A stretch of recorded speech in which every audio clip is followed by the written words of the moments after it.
The lights are off and away they go. Extremely loose. He's managed to hold on. He missed the complete. That is crazy stuff. Side Freitas is on the grass on the infield before. He slides through. He tags Richard Eck.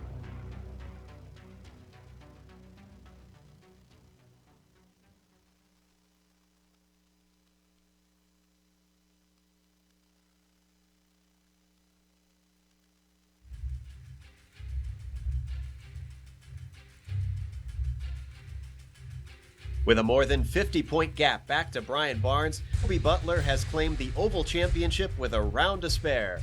But the overall championship is still up for grabs, and with the drivers tackling the final oval tonight and 2 grueling road rounds to go, can Butler retain his lead? Even for the circle track drivers, Darlington is renowned for its difficulty and ruthless nature.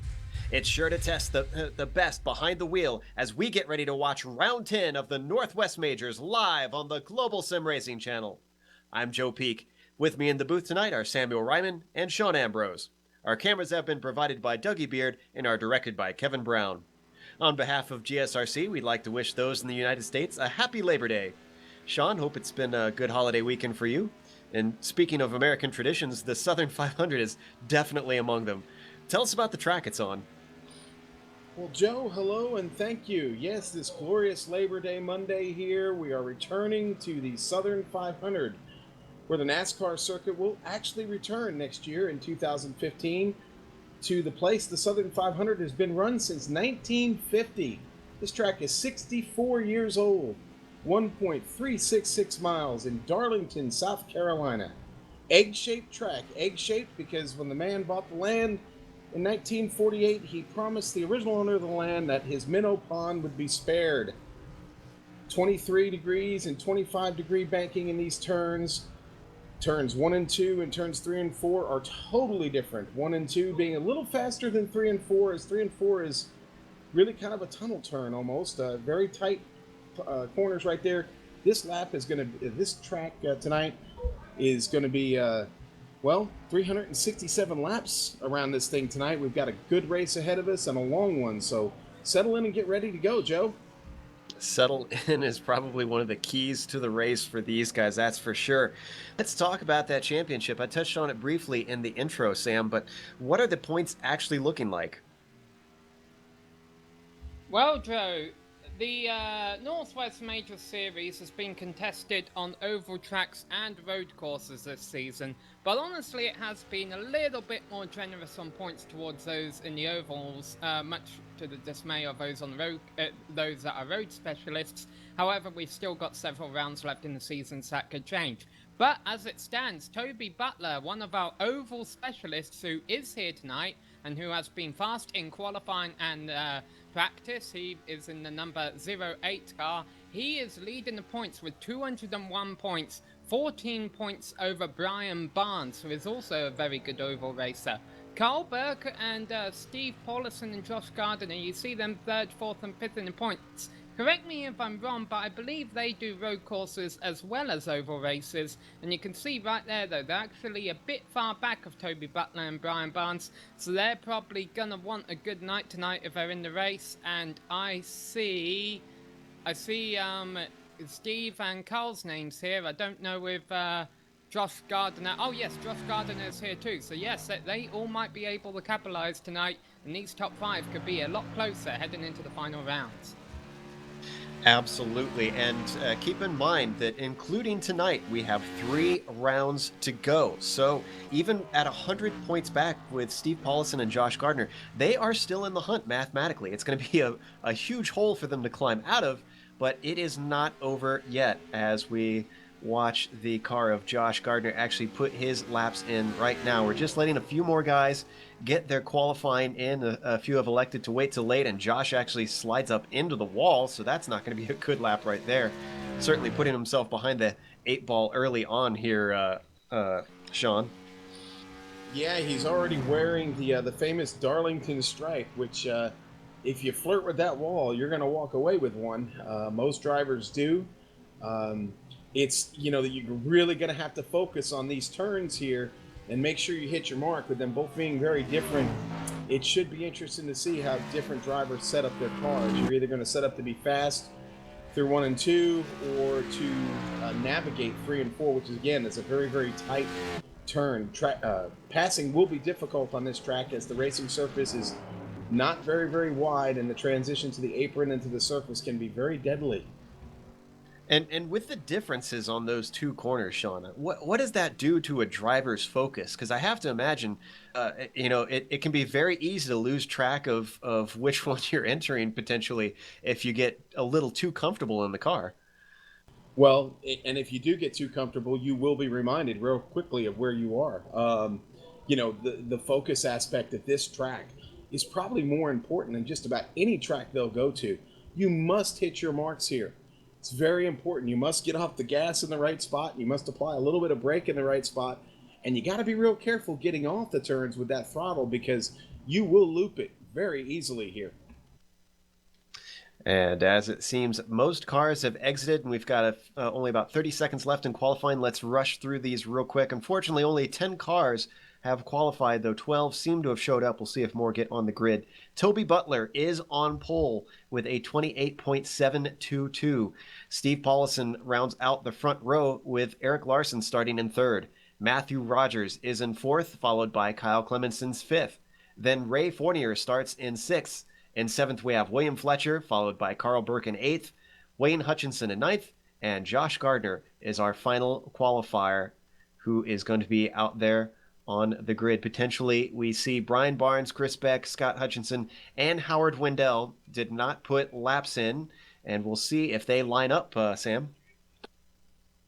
We will see indeed. The command to fire engines has been given, and these cars that are gridding up on the grid are vibrating a little bit. Now, of course, mind you, it might not be a bad idea to pit start here, because even if you do lose half a lap and you end up going a lap down, this is a 367 or 4-hour race. So it's 367 laps, not 367 hours.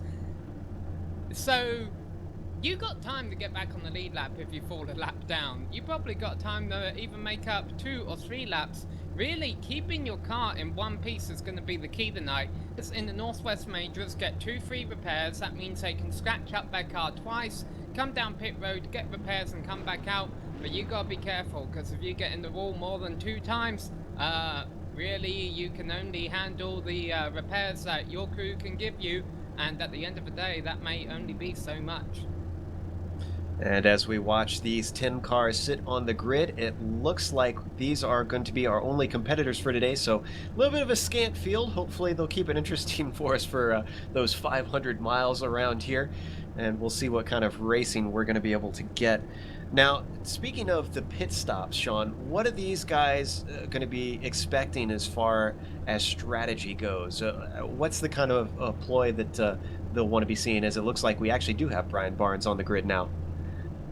Yeah, we do, and it doesn't look like Howard Wendell and Scott Hutchinson are actually in the server right now, so they may not even it looks like Kip Leo just dropped out too, so those guys may not be able to start from the grid.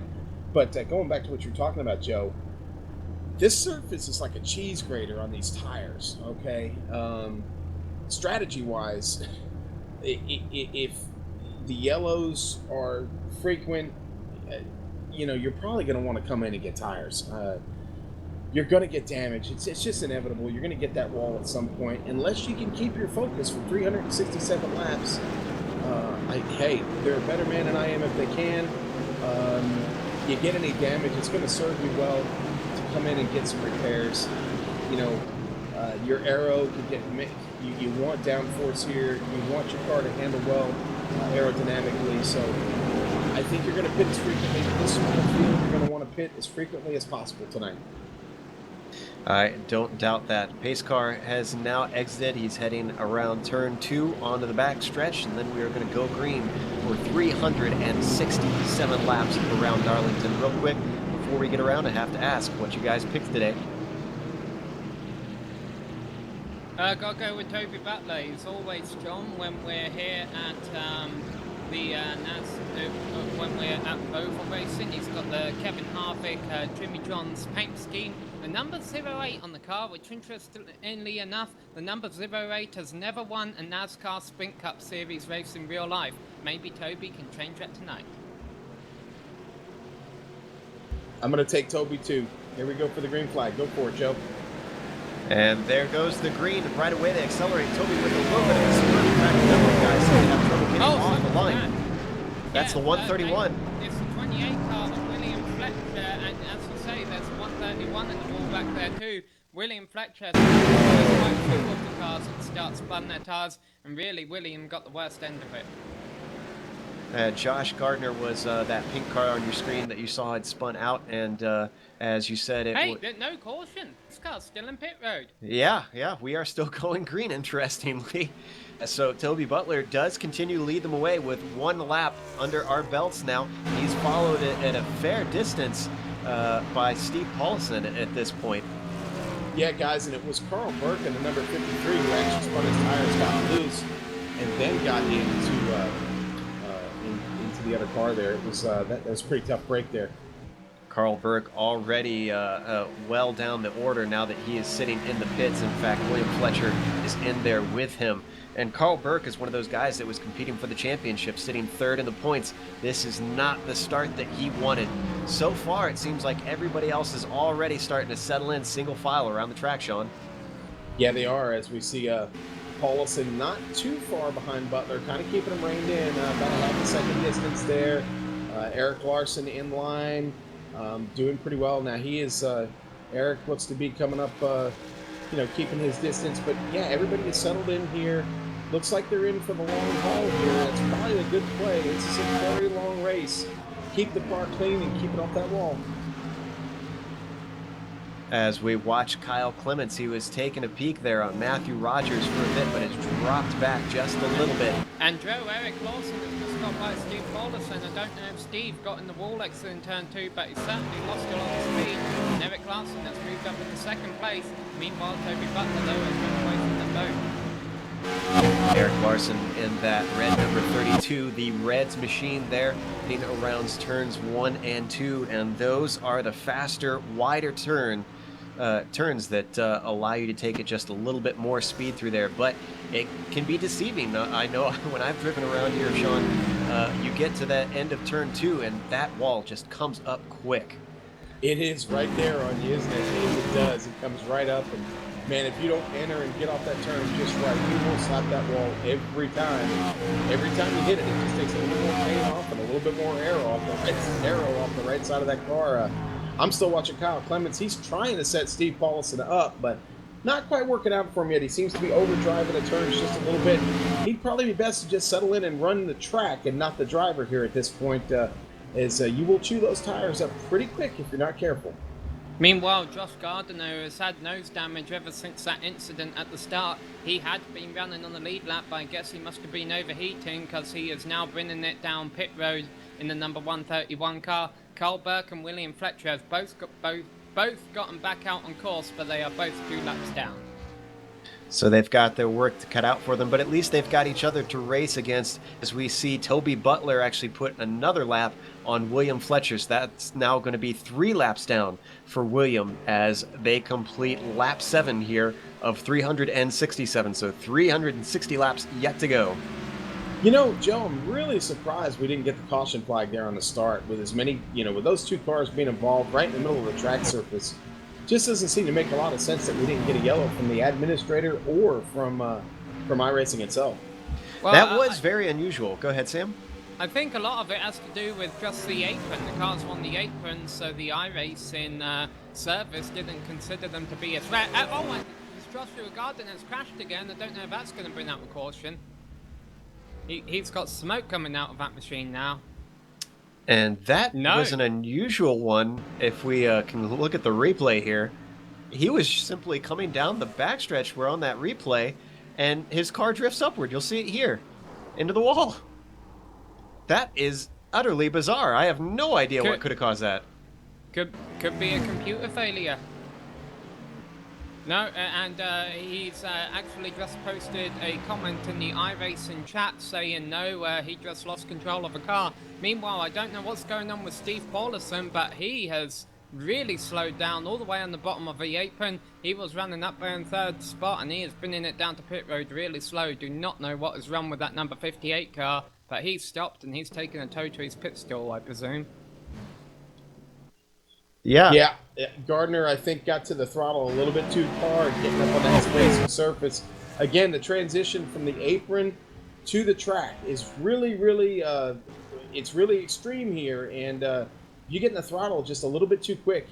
The car is just going to turn around on you. These cold tires will turn, and Gardner has left the race.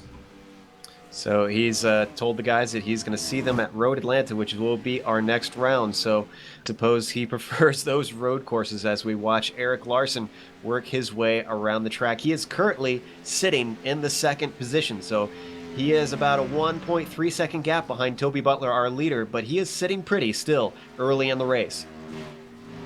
Yeah, Joe, I'd say at this point, with the way these cars are spread out in a limited field, now that we only have 10 drivers in the field, everybody's going to race the track at this point. I don't think you're going to see a whole lot of racing for position, as these guys just want to settle in, get the green flag, keep the green flag out, get this thing over just as quickly as they can.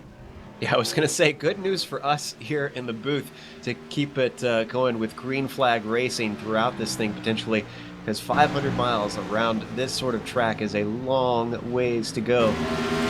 Meanwhile, let's just run down the order real quick just to give you an idea, since we haven't in a while. Toby Butler, as we said, is in the lead. Eric Larson still sitting in second position. Matthew Rogers, the number 82, is holding up the podium in third.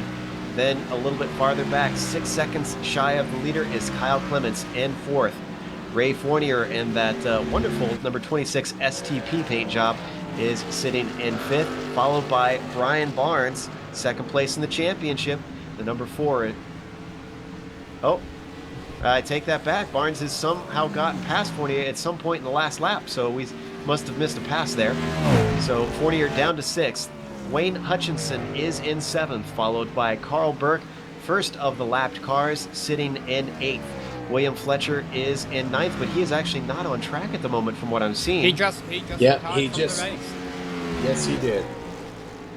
And then 4 laps down in 10th, who will be moving up to 9th soon, is Stephen Paulison. So William Fletcher and Josh Gardner, with only 11 laps down, have been our first retirements. Yeah, and William Fletcher got into the wall, slapped that thing off the wall coming off the turn, and then just decided to come on into the apron there on the front stretch and park. Yeah, and the thing is such a limited field. If it weren't for the points disparity between winning a race and finishing 10th, these drivers might not be losing a whole lot of points by finishing 10th, even though it's considered last. The points go on the scale, assuming that there were about 15 or 20 cars in the race, I believe. So they still might be able to get a decent amount of points for finishing the top 9. But still, if you're someone like Toby Butler, you want every point you can get in case you miss a race or two. So he's going to be out there for the win tonight. He's currently got a 5-second lead. But yeah, as I was saying before, the reason we're not seeing any cautions for these wrecks is because the apron is so big. And iRacing says if a car's wrecked on the apron, it doesn't matter, they're out of a racing line, keep on racing. Well, the problem here is that when they opened Darlington Speedway, the apron was the racetrack, and what's now the racetrack, it was actually a runoff area. Until one day someone went above that dashed white line and said, hey, it's actually faster to run up here in the runoff area, and that's why the apron is so wide, because it used to be the racetrack until they realized it was actually slower racing down there. Well, the one guy who's out there going very fast right now is Toby Butler, up in first position as he ticks off yet another lap around here.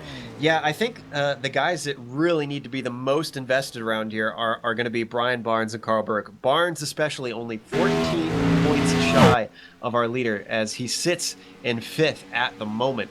So Barnes is going to have to gut this out as much as he can to try and lessen the damage if he stays behind Toby, but it's a long race, so Sean, you don't know what can happen. You got to stick with it. Yeah, and as long as we stay green flag, and these guys are going to have to, they're going to have to worry about green flag pit stops. And I don't know if we've talked about it a whole lot, but getting on that pit road is not the easiest thing in the world here. As we see Toby Butler make his way around that number 53 car there of Carl Burke. We've got to remember that getting off this track and into the pit lane is a bit of a chore. So as you said, anything can happen, and I imagine when they start to make these green flag pit stops, we could see some interesting pit entries that might result in well, hopefully not too much carnage, but it certainly is possible. Now, since it's been mostly green flag racing, I think I actually might have seen Toby Butler slap against the wall there. I'm not sure if I saw right. Eric Larson did make a mistake somewhere along the line, though, we're hearing. He is down into 4th position.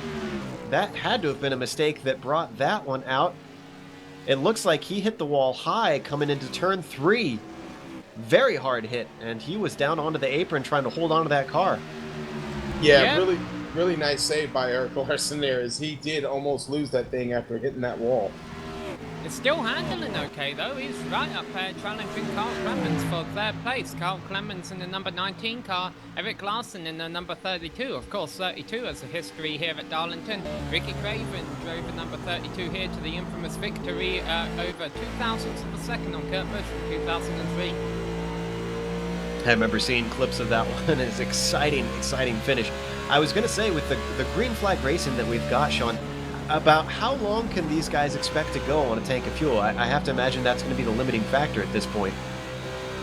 Yeah, and you know, I'm going to say I didn't do the mileage calculation on this one like I should have, but if I remember correctly, I think we're looking at a pit window of like 60 to 70 laps, something like that. So that tires are going to fall off a lot sooner than that.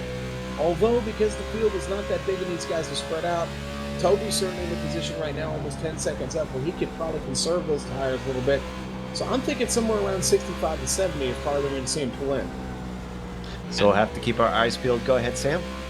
I'm wondering if Matthew Rogers is beginning to get mauled by the Cougar a little bit, because he's losing a bit of time to Carl Clemens. I think the 2nd, 3rd, and 4th were all closing up a bit there, and then Eric Larson began to fall back a bit, so maybe that damage is hurting him, but we may soon see a battle for 2nd. Yeah, he's got pretty good damage on the right side of that car, and I'm sure it is hurting his handling quite a bit. As I see him get through the turn here, the rear end of that thing is all over the place, so he is fighting a bad handling car right now. That could explain why he's dropping at this point. As far as Matthew Rogers goes, again, as we see Larson get into the wall again, he's going to have to really think about coming in here at some point, because that car is not handling Matthew Rogers again. I think he's probably driven that car pretty hard here in the first 26 laps of this race. Probably needs to back off a little bit and maybe sacrifice position right now, so he's going to be better on the longer run here this race. Yeah, I just wanted to say, guys, talking about cars going in, Ray Fournier pulled into his pit stall, and I do not see him reappearing in his pit stall. He has just gone 2 laps down. Don't quite know what's going on there. We also have GSRC's Richard Losper with us, and Richard, you've been watching Eric Larson in the number 32 car getting the ball a couple of times. Hi, good day, folks. Yes, happy to be with you guys in the Northwest Majors race here, 367 laps. Only a few cars actually attempting the race, so it's going to be a long, drawn-out race for us here in the booth, but we, of course, are professionals, and we will do what we need to. So, yeah, watching Eric Larson.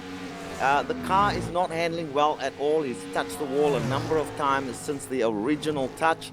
And as you say, Samuel, probably the best idea, or maybe it was Sean that said this, to come in and perhaps get a new car. Hey, guys, Kyle Clemens is about to take position here for Matthew Rogers, as Rogers is really fighting this car right now. Got into the wall a little bit on the last lap, and now here comes Clemens now to the inside. Matthew Rogers just right up on that wall, but still making contact on that wall. Kyle Clemens down inside, makes the move through the turn. And, yeah, Clemens is just backing up now at this point. He needs to probably get a pit stop here pretty soon. Hate to say that with only 30 laps in this race, but he needs some help. Slow but steady seems to be winning the day, especially for guys like Kyle Clement, who are staying out of trouble and steadily moving up. Matthew Rogers, a little bit of a brush with the wall, set that whole thing up, ruined his momentum, and it was a done deal for Kyle Clements to get into 2nd position. Another guy that is helping to stay consistent is Carl Burke. After Steve Paulison, Ray Fournier, William Fletcher, and Josh Gardner have all run into trouble or even dropped out, Steve Paulson is actually still in this thing. That Carl Berg is up to 7th after being down at the bottom at the start of this race with those early problems. And Brian Barnes has caught Eric Larson. He's reeled him in, and Eric's still getting a little bit of that wall on just about every lap around this track. Trying to stay ahead and maybe overdriving this car just a bit with all that damage he's got. But move to the inside of Larson right now. Coming down the back stretch, he takes that position. Makes it look like he's still. And there we go. The Ford car is up to 4th place. Eric Larson is very obviously struggling. I'm going to agree with you guys. And at this point, I feel like he's trying to wait it out as long as he can, but it's only hurting him more and more with that terribly damaged car. He needs to come in and just get his fare, Richard. Yeah, I do agree with staying out there and just losing time. Probably bad strategy. Come in, get a new car, get back up to speed, maybe even take 4 new tires, top up with fuel as well. That would go. Well, he continues on, completing lap 32 there, now into lap 33, and is sitting in the top 5 still, at least, which is the top half of the field with this size. So Eric Larson steadily struggling. He used to be in 2nd position. Meanwhile, we're looking at Eric. Brian Barnes has just gone by Matthew Rogers. I don't know, Matthew burned off his tires at the start of the run, but he may soon be bait for Eric Larson. That number 82 ME car is falling back. Yeah, Rogers is having an interesting time out there for sure, sitting in 4th. So that yellow and black car is losing positions. In fact, he's losing ground to Larson now. Guys, it may actually work in his favor. Oh, he touches the wall right there on the entry to that corner. That's not good. I was about to say that he's actually perhaps just taking it easy and just cruising around. After all, we're only on lap 35 of 367, more than 300 laps still to go.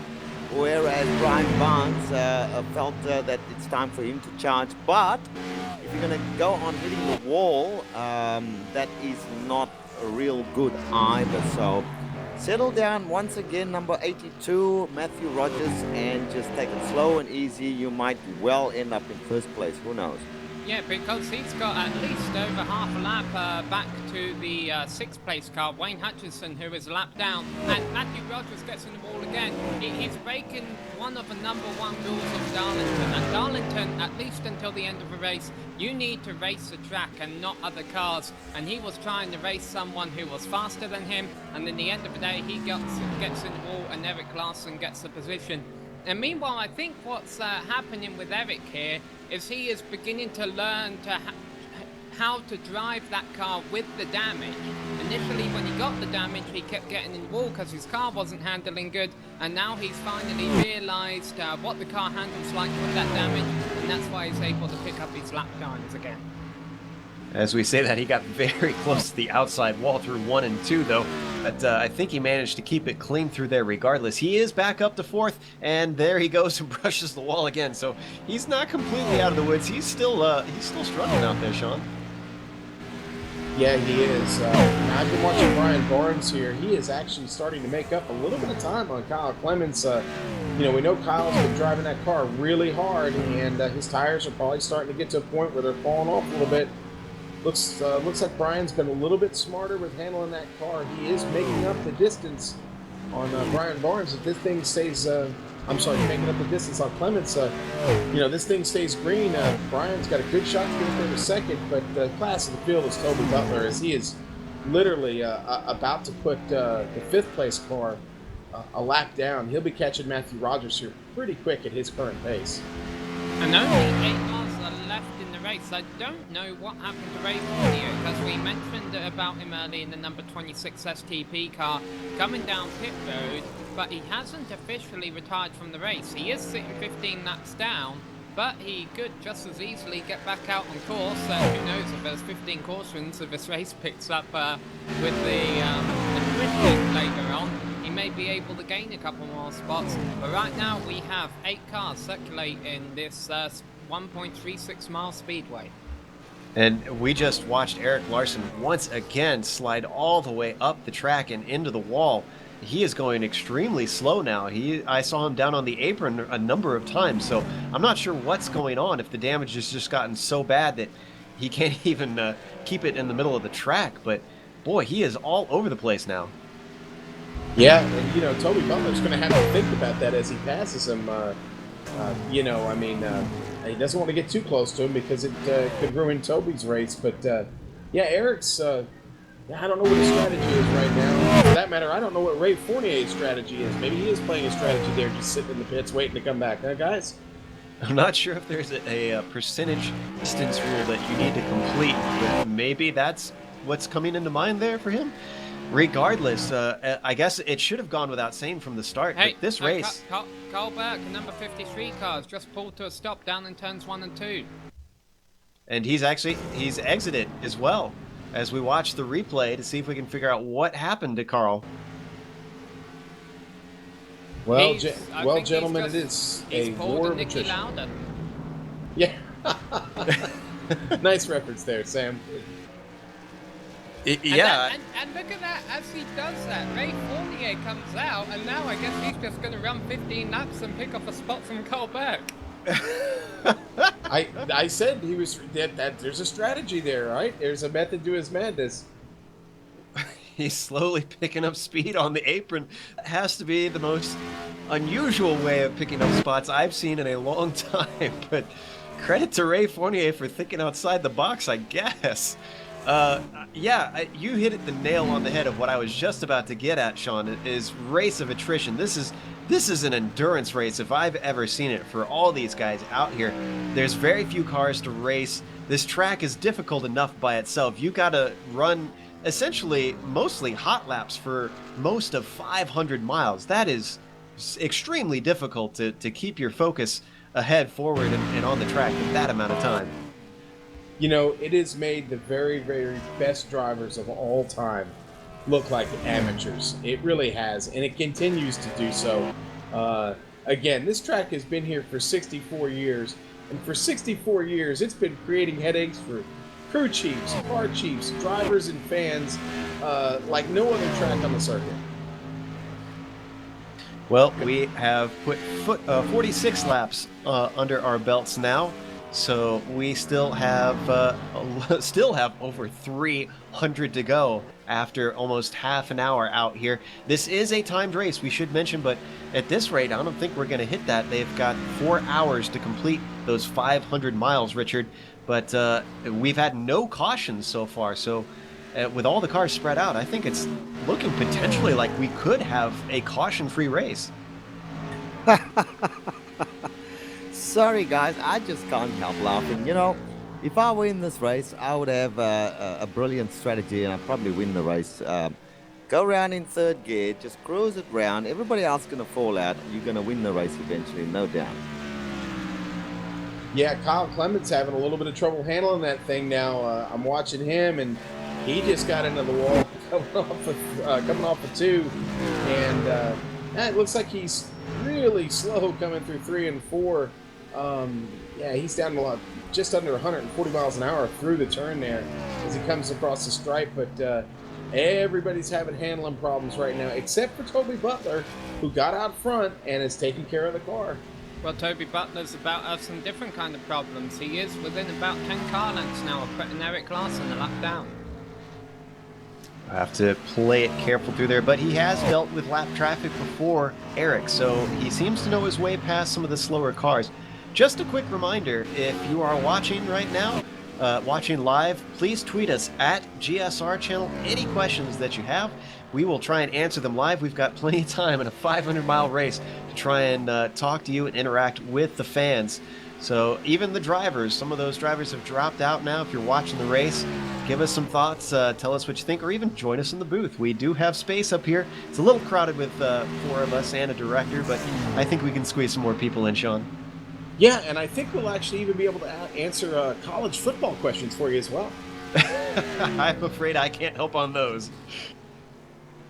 Well, guys, with our director being a little bit on the, shall we say, portly side, it is a bit of a squeeze in the booth here. You said it, not me. Eric Larson got really squirrely through turns 3 and 4, and he gets up in the wall in turns 1 and 2. Toby Butler should have him passed on the back stretch here, because Toby's going to get a better run off a turn, and look at that, Eric Larson's just going to pull over and let him go.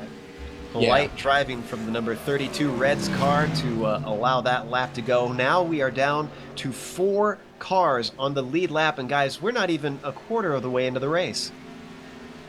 Yeah, and I'm watching Toby right now. Toby is starting to fight the handling on that thing just a little bit, so I think we're starting to see a bit of a fall off on his tire wear as well. But yeah, he is starting to fight it just a bit, but he's still fast, and he's still got plenty of space between him and the rest of the field, so he really could duck in and pit at any point and still be ahead of the rest of these guys behind him.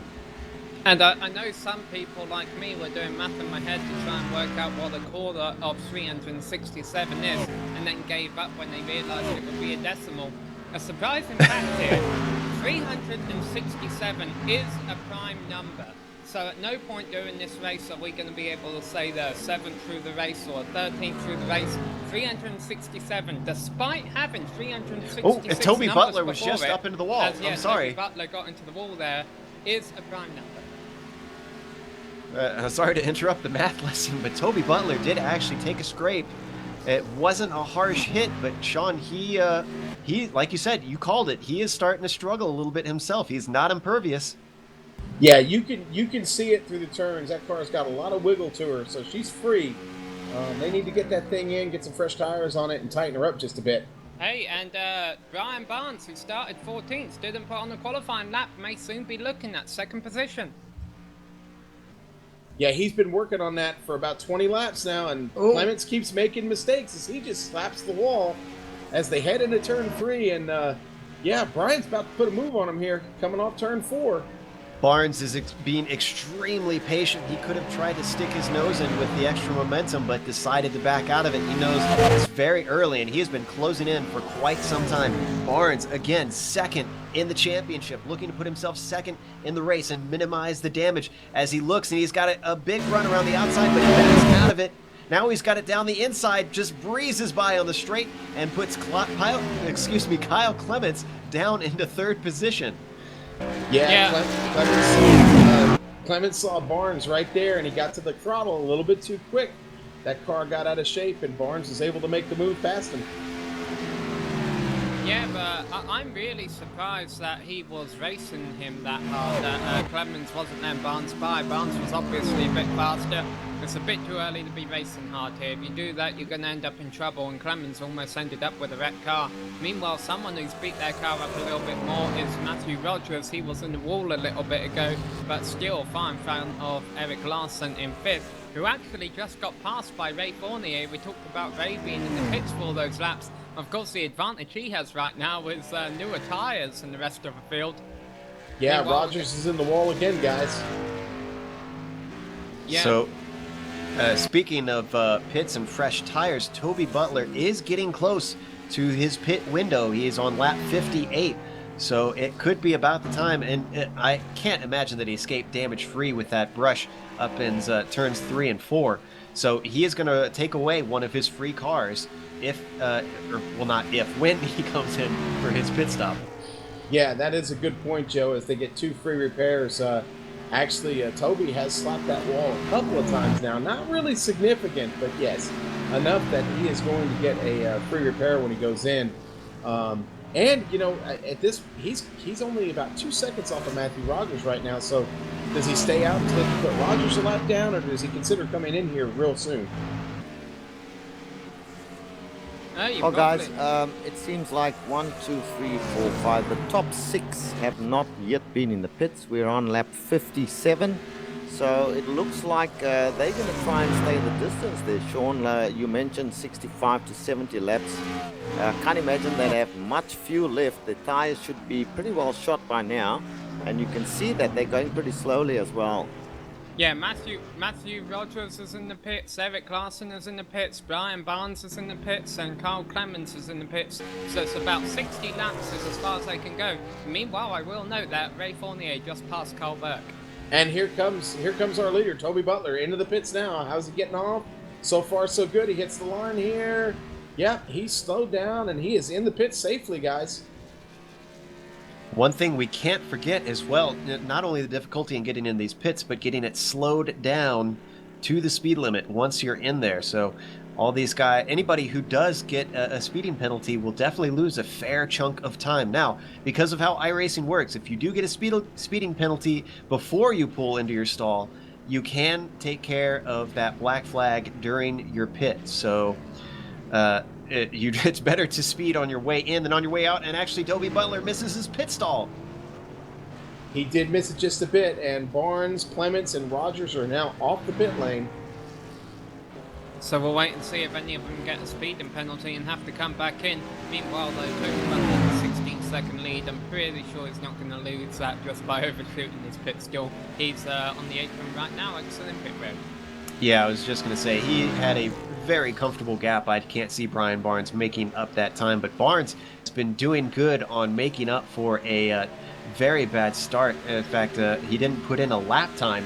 I wonder if that was strategic, as he drifts very high coming through turns 1 and 2 and now onto the backstretch. But let's see, have we gotten everybody into the pits? It looks like yes, everyone has come in for their stop at this point. So we are going to go to a quick break now that things have settled out. Toby Butler is our leader, Brian Barnes is in second, and Kyle Clements rounds out the podium. We'll be back after a short break.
Welcome back to Darlington. We are on lap 72, and as we watch Toby Butler, he actually had decent amount of contact with the wall recently. Question is his handling hurt? He's got about 10 seconds still on Brian Barnes, but that is less than he had before. Some of that could be attributed to a slow pit stop as they have cycled through their first one. We have been green the whole way so far. But Toby Butler has actually increased the gap slightly, so the damage hasn't been hurting him that much, apparently. He's up to 11 seconds now, Sean. Yeah, well, Brian's been fighting the handling a little bit after that pit stop, too. You got to remember, you got to get a little heat in these tires before you can start making some of those daring moves. And I think Brian was a classic case of just overdriving it a little bit. He also has had a little bit of contact with the wall and has lost a little bit to Toby. He's fallen off about a second off of Toby's pace, but still running comparable laps. So I don't think, as long as he can keep running a good line, which he has been doing for this race, I think he's got a chance still to maybe gain some ground on Toby Butler. Yeah, he's just got to stay in it. And we've seen throughout the race so far, Sam, that it's very much a patience-driven race, that some of these guys that aren't pushing as hard tend to be coming out for the better because they're not coming up and making friends with the wall. Yeah, Darlington has two nicknames. It's called the Lady in Black and the Track Too Tough to Tame. The reason is, the Lady in Black, you dance with her, and if you don't dance well, she'll give you a little slap. And the Track Too Tough to Tame, that just comes as a reminder that this is a difficult track, and really the end of the day, the story at the end of the day is race the track, not the other cars, at least until the end. I'm going to keep saying it again and again, because the moment you find yourself racing someone else, that's where you make mistakes, that's where you're going to end up with a torn up car. It hasn't bothered these drivers so far because they've only had one or two stops at the most where they have been able to be given free repairs, but as the laps wind down and these drivers use up their free repairs, the track isn't going to be kind to mistakes. Meanwhile, I am keeping an eye on this interval between our leader, Toby Butler, and second place driver, Brian Barnes. Actually came down by half a second that lap. Brian Barnes just called him Rex White. Rex White got 26 wins in the number 4 car. Brian Barnes trying to get one here tonight. And Toby Butler was putting a car a lap down, so I think, and actually that was Matthew Rogers, so I think he could have been slowed up by that. Very interesting, I was looking at fastest laps. Right now, Eric Larson holds the fastest lap, interestingly, with a 29.196. So I find it interesting that Toby is actually not the fastest car on track right now. Actually, that is not quite correct. Fastest lap, unless it just happened, is Brian Barnes on a 29.186, Joe. Interesting. My timing and scoring must be a little screwy at the moment, then, unfortunately. So I apologize for that misinformation. But for those just joining us, real quick reminder, Toby Butler is our leader. Brian Barnes is holding down second place, and that's where both of those guys are in the championship.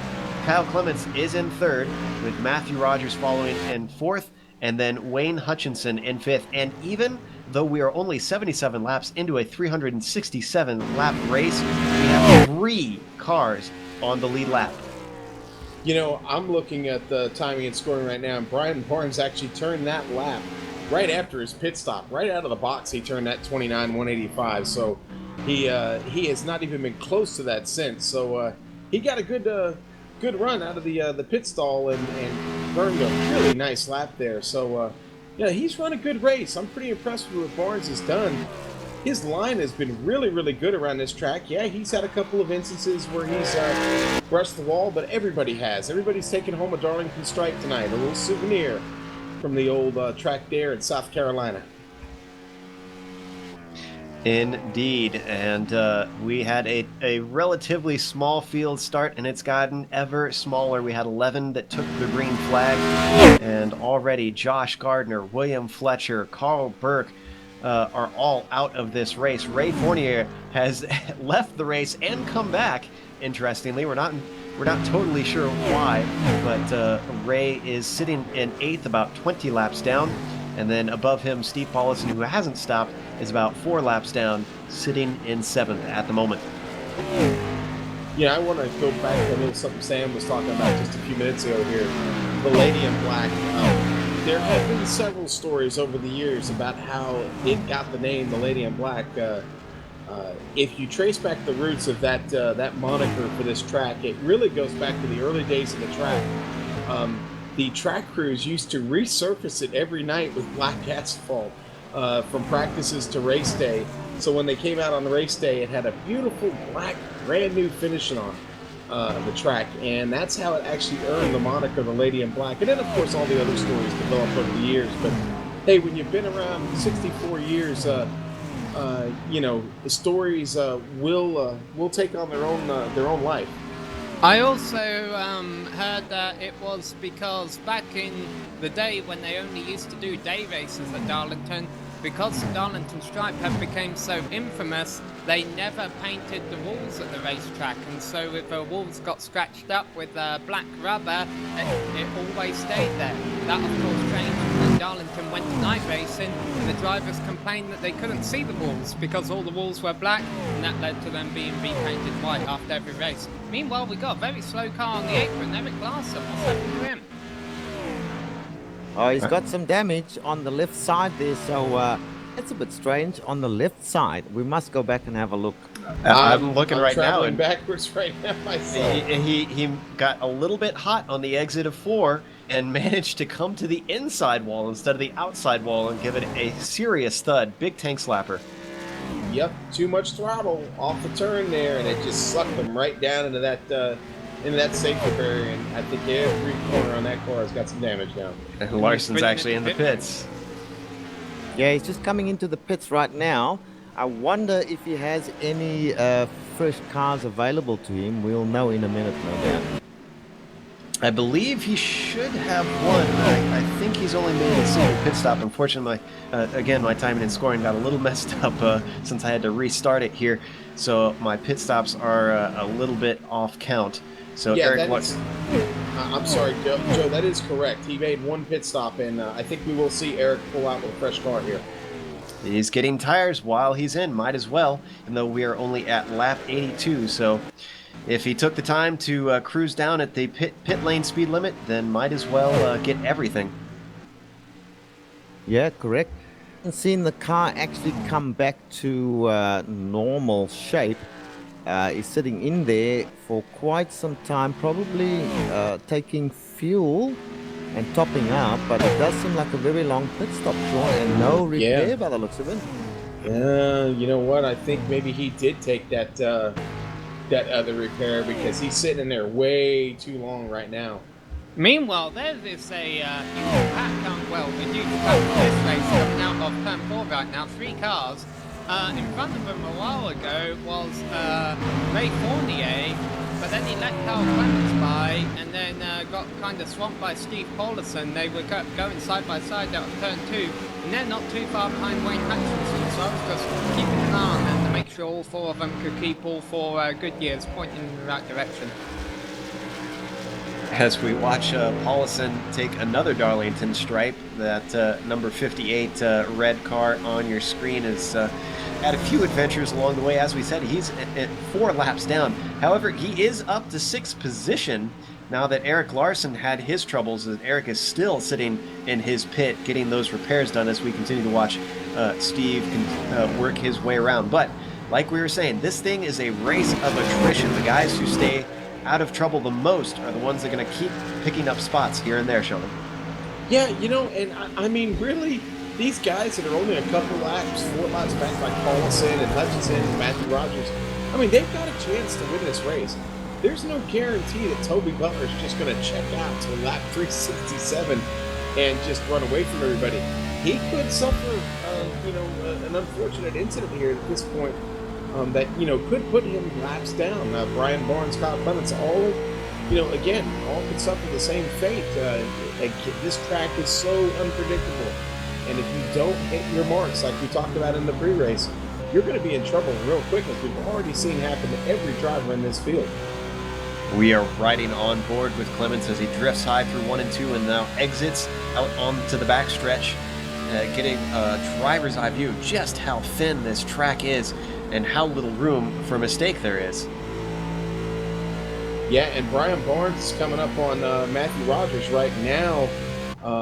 Rogers is that car is wiggling a little bit, and I think he is fighting the handling on that thing. As I do see some damage on that car, it'd be interesting to see what course of action Barnes takes to get around him as he dips to the inside and then settles in behind right now. And it looks like as they go across the stripe, Barnes is just going to stay behind him right now as they go through the turn.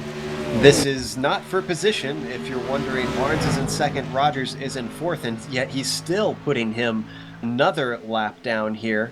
Or I'm sorry, not another lap down. This will be the first time he's lapping Rogers, I should say, since Barnes is not the leader.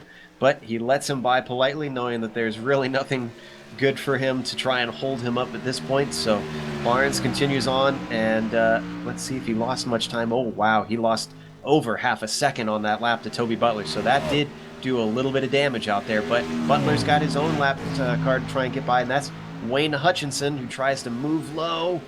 Is he going to try and let him by? Yes, now he's going to let him just ease on through as they come down past the start-finish line.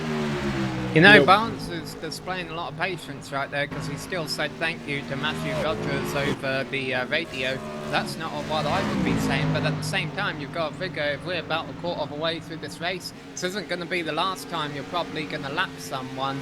So you're probably going to want to be kept on good relations with everyone, so that next time by, they will let you by easily.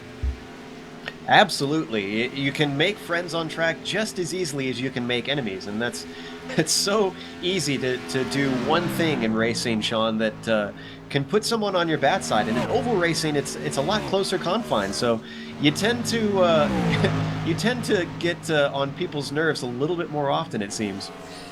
Well, I will say this, having grown up the son of a professional race car driver, my daddy always told me that a race car driver has about as good a memory as anybody, and they always remember, and they pick their spots very carefully. It could be 2 races from now, it could be next year, 5 seasons from now, but they always remember. And yeah, if you do something stupid and bring somebody else harm, you can pretty much guarantee it's going to come back on you at some point. Meanwhile, Eric Larson has rejoined the race 14 laps down.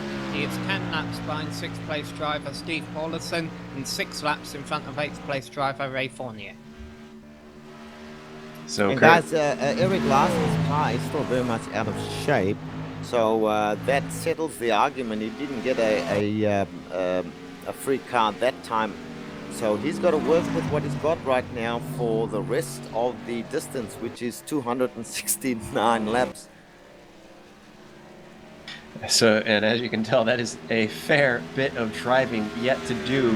We, let's see, I'm actually trying to do the math myself here, Sam, to figure out where the halfway point is on the laps. Well, 184 laps. 183 or 184, depending on who you ask, it sounds like. So we still got a ways to go. I guess we are roughly, yeah, just past a quarter of the way through then at this point, as Toby Butler works on lap 99 here and comes around to complete another one. He's still got just about 11 seconds between himself and Brian Barnes. So he's been holding steady here, Sam. He's not running away, but it seems like he's managing the gap in a way. Yeah, he is, and these drivers so far, the ones up front, the top 4 cars all within 1 lap of a leader, or 2 laps. Wayne Hutchinson, Steve Paulison definitely still in contention. They're 3 and 4 laps down, get 3 or 4 cautions, they could be back in it. Those drivers have done an excellent job so far at mastering the Lady in Black. Also heard, going back to a discussion that Sean and I were having earlier, the Lady in Black got its name when one of the track workers found a strange person dancing down in turn 1 dressed in black once, and they thought it was a lady trying to pick up a couple of race fans. They went down to the banking and found out it was just our director, Kevin Brown, dancing around. So that could be another story of how this track got the Lady in Black name.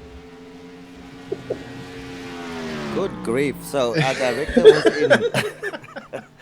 director was dressed up in drag, was he? Well, back to the just staying away action. from it. Sorry, guys. Back to the action on track. completely lost my point now. I had one, and I forgot because you guys got me on that. I was going to say, actually, it was about the cautions that you mentioned, that these guys could get their laps back. And I didn't think that I would say this at Darlington, but I find it highly unlikely at this point that we are going to get 4 more cautions somewhere down the line. Yeah, I agree with you, Joe. I do find it highly unlikely. As we see Toby Butler make the pass on Ray Fournier, Fournier just gets out of the way as he's 20 laps now, 21 laps down. But something to keep in mind, all of these guys are carrying a little bit of damage at this point. So the next stop for Toby Butler and Brian Barnes, and I believe Kyle Clements too, possibly even Matthew Rogers, that next stop is going to use up their last free repair. Yeah, so these guys have got to be careful about that as we watch Matthew Rogers work his way around the track. And we keep talking about these free repairs. For our viewers who are not familiar with iRacing, Sean, what exactly is a free repair? Well, a free repair, basically, the server host determines whether or not there are going to be any. Something you can set up in the server settings. This league runs with 2. If you register a contact incident, past a 0, I believe it's past a 0, then you have suffered damage to the vehicle, which will require repair in the pit lane. If you require any repair, you can't choose when you use this. If you require any repair, when you bring that car down on the pit lane, it's automatically going to assess that free repair to your car, and you will lose it. Your car will be fresh, just like it was from the drop of the green flag at the beginning of the race, and you roll on. So with 2 of these things, you've got to be really careful, especially at this track. Like I said, these leaders right now, as I see they all have some bit of damage, are about to use their second free repair. And after that, it is going to get very interesting how thin the field could possibly get around here. And I think Sam's growing nose had bounced Richard off the couch for a while. We've got him back now, though. Welcome back, Richard. Yeah, for some reason, was kicked out of the booth. I have a feeling that I was ribbing our director a little bit with his dancing on the track there. I assumed that because he was in ladies' clothes, he might have been in drag. I'm sorry. We have some technical problems here in the booth. Let's talk about the spinning out of a head.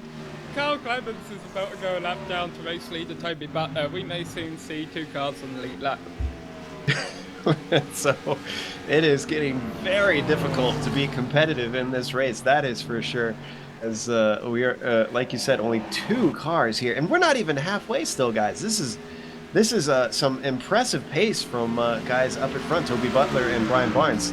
Barnes still has a bit of gap back before he's lapped, so he's not in any danger at this point. These guys have really just been stating the pace for most of this race. Yeah, they have proven to be the class of the field here, 108 laps through the race. I'm going to say it again. I'm pretty impressed with the type of run that Brian's been able to pull off. Kyle just got in the wall pretty good. Let's see if we can find a replay of that. And Yeah, Brian just, overdrove it just a little, Kyle overdrove it just a little bit getting into the turn, and he got up into that safety barrier and bounced right back into the racing line, so not too bad. Didn't lose a whole lot of time, but did, suffer more damage, and Toby Butler is going to beat to him here in just a lap or 2. I have to apologize. It looks like we had another technical problem there and lost our replay for a moment. So unfortunately, we did not get to see Kyle Clements at the wall. Not sure why his name is giving me trouble today. Well, I think he was asking for a debris caution, which may have been why he slid up in the wall, was he was getting distracted a bit there. Now, the reason he'd be doing that is because he doesn't want to go a lap down, but really, why not? If he goes a lap down, Brian Barnes is only 10 seconds back of Toby Butler, and he's holding station there, so caution could come out at any time, and Carl Clements would probably get the lucky dog and actually almost lose it, and he does. Oh, he did! This is going to bring a caution out, and what about Toby Butler? Just misses him. Toby keeps going in the straight line, but he's got to have damage to the right-hand side of the back car. Pace car lights are on, there is a caution here. Well, for once, I am glad for the commentator's curse, I think, saying that we were going to go caution-free, and it doesn't seem to be the case. You can see just a little bit too much off at turn 4, and a huge hit, and just glanced by Butler. I'm not sure if how hard he touched, actually. It looks like it might have just been a glancing blow there, Sean. We're gonna look on board to see if we can. Glancing blow, but I've got to go look at the shape of Toby's car. I mean, he was going to come in and get a free fix anyway, but yeah, it's pretty unfortunate right there. Heart-stopping moment as we ride on board on the replay. Go ahead, Sam. Carl Clemens has retired from the race, and I don't know if that's because he's used up his 2 free repairs. It doesn't really seem necessary because of the attrition in this race. It's something we've seen before, though. Carl Clemens get involved in an incident and leave as soon as it's happened. He was just racing way too hard to try and stay on the lead lap. There was no reason. The race was probably going to stay green for a long time anyway. He would have got the wave around, could have come back out on the lead lap. Instead, he tried to race another car instead of a track, and as a result, it's taken him out of the race. Now, those of the tinfoil hat variety might potentially claim that as we watched Butler come in for his pit stop, that maybe it was an intentional wreck since he was the one asking for a debris caution earlier. You bring up a really, really good point there, and if I'm a league administrator, I'm taking a really, really close look at that. I'm not calling anybody out here, but that was rather coincidental how that all went down. He would have to have seriously thrown himself on the sword, though, because if he did, I don't know that he meant to hit that hard and bring out the caution. Meanwhile, Toby Butler was able then to use pit stall okay. He came in about 3 seconds ahead of Brian Barnes, so should come off pit road ahead of Brian Barnes. He does. Toby Butler will be our leader for the restart when we come back.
Welcome back to Darlington. Apologies for coming back. And actually we've got a pass for the lead going on as difficulties for Butler means Brian Barnes has slipped up into first.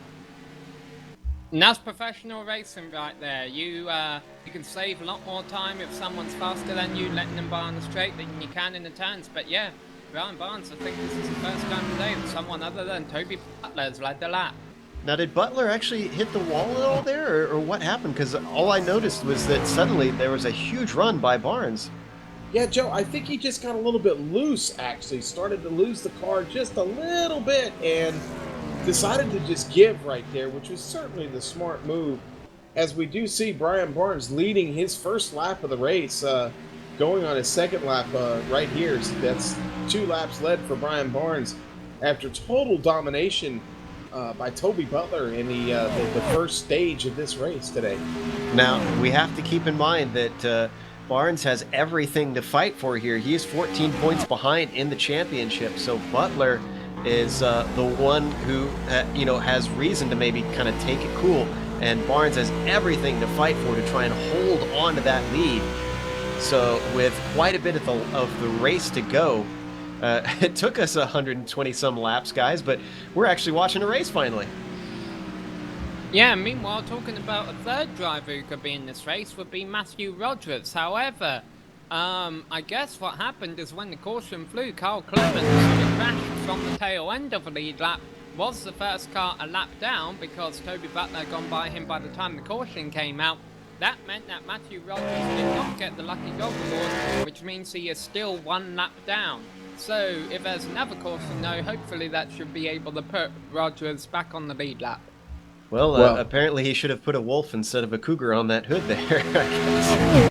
Yes, as we see, Matthew Rogers is running the Ricky Bobby Cougar paint scheme. I want to go fast, and Matthew's doing that today. He's had a little bit of trouble, some dalliance with that wall, plenty of Darlington stripe on that car as we see him get up into that wall just a little bit again. But he is certainly still in this race, only a lap down. He will get a lucky dog if there's a caution. And, we just got to see what happens. I was about to say, when we came back, we have to apologize that we did not come back right at the green. We had a couple technical problems that we were sorting out. Someone who's having technical problems, or rather grip problems, is Eric Larson spinning in turns 1 and 2, but able to save it. We stay green. And looks like we unfortunately, we are watching a replay of it. I was going to say I didn't think we'd get it. We're just seeing the tail end of Larson catching that half spin through the infield there, continuing on with a little bit of damage though. Yeah, Eric's had trouble all race, to be honest with you. I mean, it speaks to the 14 laps that he's sitting down. He had that one lengthy pit stop to repair all that damage he had. It looks like he's probably in for another one when he does decide to go in for a pit. But, yeah, it's been a tough race for Eric Larson. Don't know that he's going to be able to do much better at this point now coming into the pits for repair on that number 32 red soda machine. I suppose at this point his main motivation is staying in front of Ray Fournier, who's still in 8th place, though 21 laps down. So he's got about 6 laps to make up to try and get up into 7th, Ray Fournier does, in that 26 STP car that we can see on screen. He is, I think he gets my Grit of the Race award there for sticking it out there and coming back, even after a long pause, which we at first thought that maybe he was taking time to just wait and see who dropped out and picking up spots, but he's been back out since, so perhaps he had some other reason to step out of the car for just a moment, that virtual car, I should say, and continues on in the race still. But if you are just joining us, Brian Barnes is our leader after Toby Butler dominated for most of the race, sitting in second, only 2/10 behind Brian Barnes at the moment, and in fact, they are the only 2 cars on the lead lap with 240 laps to go still. Yeah, and we see Eric Larson coming back out of it now. Had a little bit of repairs done. Eric Larson has to do 1 more lap to be 15 laps down. Another lap after that, he will pass Carl Clements on track. Carl Clements, of course, has exited from his car and is no longer taking part in this race. So Eric Larson will pick up a spot in a couple of laps' time. So speaking of cars that are out, our current DNFs are Josh Gardner, William Fletcher, Carl Burke, and Kyle Clements being the most recent, bringing our one and only caution that we've had so far in this race. We've just completed a little over an hour's time. We've got a 4-hour limit on this race. Hey, So, I'm keeping an eye on this battle for the lead. I think Brian Barnes may have burnt his tyres off on the short run a little bit because he was sliding in turns 3 and 4. Look at that, just slides up to the outside wall, entering turn 1, able to keep it off the wall. But Toby Butler is beginning to handle better, I feel. We may be seeing a lead change within the next couple of laps. we were sitting on board with Barnes. Looking back now, we're on Butler in his passenger seat, if it had one there, looking ahead on that blue and yellow number 4, seeing if he can chase him down. In fact, he's given him a little bit of space. I wonder if he's thinking maybe long term here that Barnes is struggling. If something goes down, he wants to have space to react. Yeah, well, I mean, we haven't hit the halfway mark yet, so you still want to be cautious, especially since you've used both of your repairs. You've got to err on the side of being cautious. There's plenty of time to make up time, especially when the guy in front of you has raced a little bit harder, worn off those tires a little bit more than you have. So there's plenty of time. Plenty of time. Can't stress that enough. There's plenty of time to get things done here. So there shouldn't be any rush by Toby Butler. Just a reminder, their last pit stop was on lap 114, currently sitting on lap 131. So these guys have a long way to go, Sam, before their next pit stop. If Barnes has burned off his tires, he is going to be sitting in a very uncomfortable seat for a lot of laps. And even though Toby Butler's been dominating at least the first 100 laps of this race, we saw just how close it can get to all of that going away from you when Carl Clemens crashed and almost took out Toby Butler. So really the race can change just like that, and really the biggest fan of these two racing each other right now is Matthew Rogers, sitting in third in the number 82 car, 1 lap down. If these two take each other out, do a Rosberg Hamilton style thing, he will take the lead. And believe it or not, the number 82 car in the NASCAR Sprint Cup Series has also never won a race. Very unique numbers in these cars out here. Well, Northwest Majors certainly has brought some interesting ones out. They always have some great characters out on track as well, as we've seen today. Guys making some unusual choices and certainly making it interesting, even with a slightly small field out here, Richard. Yeah, it's. I have to say, it is an interesting race. I think that in the early parts we would have probably have seen some more competitors still out on track. But Samuel said it well. They raced each other instead of racing the track. Right now, at this stage of the race, they could have been kind of dialed in, as they say, to the racetrack and be racing each other. But going hard early on means we lost a few, and even though we've got very few drivers left in the race, we're still seeing somewhat of a race, particularly between positions 1 and 2. Though that is what counts in racing, as Damon Hill once put it, nobody cares who finished second except for your dog and your wife. So I guess at this point, these two are proving it true, both of them going all out for this win, knowing that the championship is on the line. And we can see on board with Butler going very high, but he gets a run off the corner. He has been closing in on that rear spoiler of that blue and yellow machine in front of him. Sam, I think he might be trying to set something up. He's possibly making a move finally. I think he's setting himself up, as we see Barnes get loose off of turn 2. He's setting himself up so that he's in opportunity to pounce if Barnes makes a mistake. And there you go. Barnes got slid up into the wall, and that's what Toby's been waiting for. He was never going to force the issue. He's just been trying to put his car in position so that when Barnes makes a mistake, he's there ready to capitalize and retake a lead, because it definitely looks like he has a faster, better handling car right now as they go around the outside. The Eric Larson and then gets separated there. Toby Butler gets caught by the number 32 car, and that's going to give Barnes the opportunity to not worry about Toby for a little lap and for a little while and try and re-find his rhythm. And Butler might have had just a glancing blow on the outside of 1 and 2. I'm not sure if he touched or not, but he got very high up the track. And unfortunately, it looks like his momentum got spoiled by the slip-up of Barnes up in 3 and 4. Go ahead.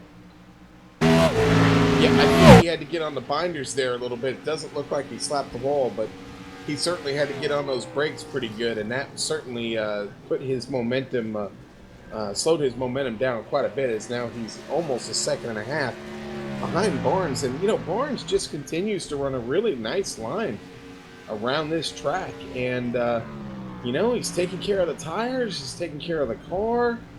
Now, Barnes, just, again, has been solid since the start of this thing, and off to a really, really good start. I mean, I guess there's something to be said for not taking a qualifying lap, eh, guys? Well, certainly, and let me say that he is vulnerable, though. As we see now, Toby Butler feeling the pinch a bit, just touched the wall there, nothing serious. But he put some pressure on Brian Barnes, and Brian cracked a little and actually went up into the wall and gave it a pretty good slap, I would say. So that would be encouraging to Toby Butler, because Toby will know, if I get behind him again and put some pressure on him, he may hit the wall once again, as he is closing at the moment, slowly but surely. I was going to say, I've been watching that gap, and the pace is definitely on the side of Butler. Even though he had a glance up against the wall, he is now down to 0.9 seconds, so just under a second. That was 1.3 earlier on. Now, that doesn't sound like a lot, but in oval terms, that is a significant chunk to try and wear out. Now, he hasn't been closing as quickly these last couple laps, but there was one where he took almost about 4/10 out. And he just did it again. I think he took a big chunk out on that previous lap. So definitely catching. And Brian would be looking in his mirrors now, thinking, "Oh, he's catching me." And he may be pushed, Sean, to kind of push the car too hard, and that is what Toby will be waiting for. Yeah, and that's certainly a no-no here. This is not the track to push too hard on. You really want to be as cautious as you can getting through these turns, almost to the point of being conservative. There's really no reason to race anybody here until that last 20 laps. As we see Barnes there make a little bit of a mistake, got it down on the apron and back up to the track surface real quick. Almost shot right into the wall, and almost got a piece of it there again, but just managed to stay off of it. Brian Barnes taking some chances here right now, as he does see Toby Butler. He's got a mirror full of them. Butler is starting to close the gap just a little bit, guys. And there goes Barnes off the wall again as he goes across the stripe. As I was saying earlier, we were riding on with Toby Butler. Now, it's Barnes who has everything to lose in this situation, every reason to fight as hard as he can for that position. And Butler, especially with the better pace. And now he's got to run. Yeah, it's too early for Barnes to be racing this hard, Joe. I know he wants to win the race, but in the long term, the way to win it is to give up the lead to Toby now. He is, they're taking the chunks off of that car each lap, and actually he's going to try and look on Toby there. No, he thinks better of it. But yeah, I think he needs to just set him second, get his win back, maybe follow Toby Butler and learn thing or two about this track that he hasn't been doing because he was struggling up there. Could Barnes possibly be bored that he feels the necessity to race this hard on lap 145? I mean, what do you think, guys? I think that would be slightly ambitious. Even though it is a long race, he's got a championship on the line. I have to imagine that he's thinking long term with this thing as they complete lap 146. What's that, Sam? Right now, they've got to be thinking about Ray Fournier, the 26 car, is about to go another lap down. The apron and lets him by. So another lap down for Ray. That's going to put him 22 laps down now. Now, as I said earlier, these guys hit it around lap 114, so I think we're looking at around lap 180 for them to finally come into the pits. They have a fair distance to go, now on lap 147, so they still got about 30 more laps on these tires. Yeah, I'd say that's a pretty good call. Got another 30 laps to make these tires last. They got around Fournier real easily there. Hey, Fournier, not out of the question for him still to gain another spot yet, as Eric Larson's 18 laps down, Fournier 22 laps down. So with a little bit of luck and a little bit of bad luck for Eric Larson, Fournier could find himself up in 6th place after, just being really way down in this race. So good on him. Good on everybody that still managed to keep running in this thing But as we've said before, the class of the field right now is Toby Butler and Brian Barnes. Both had their share of a little bit of trouble, but both still running a lot faster than everybody else at this point. Well, with this battle having had a bit of a damper on it at this point, let's go to a very quick break, and we will come back very soon to continue the race. And Toby Butler leads the way with 218 laps remaining here at the Southern 500 at Darlington.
As we watch Brian Barnes lead the way, you might have seen on your screen during the break, there was a swap in positions.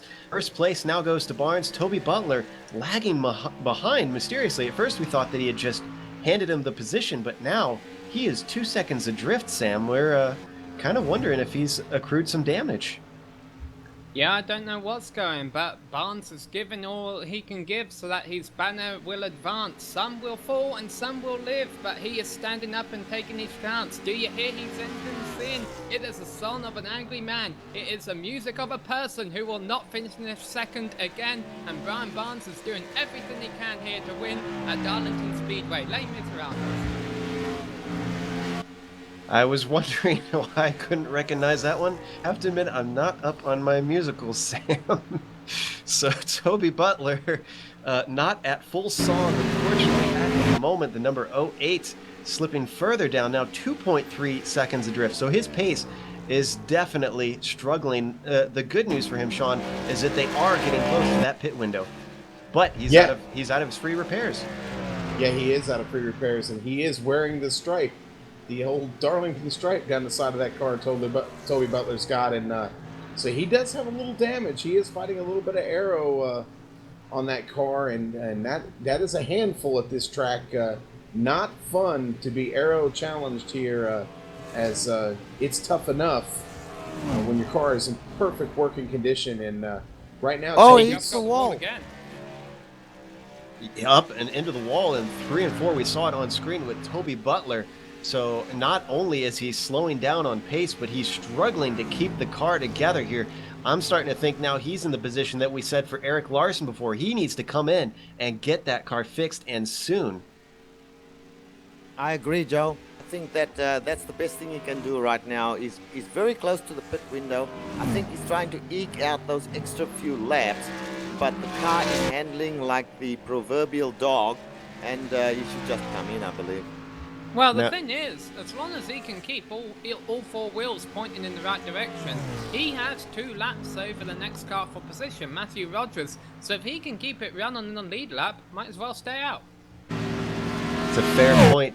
I have to ask Sean, is aero challenged, is that the politically correct term? Well, I don't know if it's politically correct, but that's the one I'm going to roll with tonight. I mean, I could start making quoting Ayrton Senna if you'd like, and maybe we'll have a better chance at that. I think we're good without Ayrton Senna quotes tonight. Okay, all right, very well. All right, so we'll stay away from the James Hunt quotes too. That's for sure.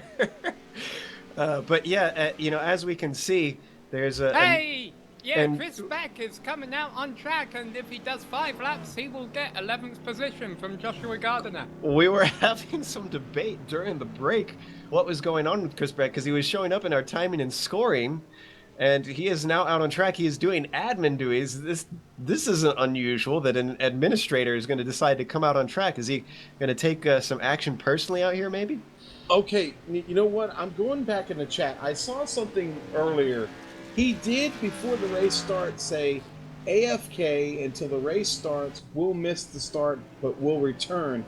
I'm not sure what AFK means. If anybody can help me with that. Away from keyboard. Okay, well, that one passed me at some point. Sorry about that, guys.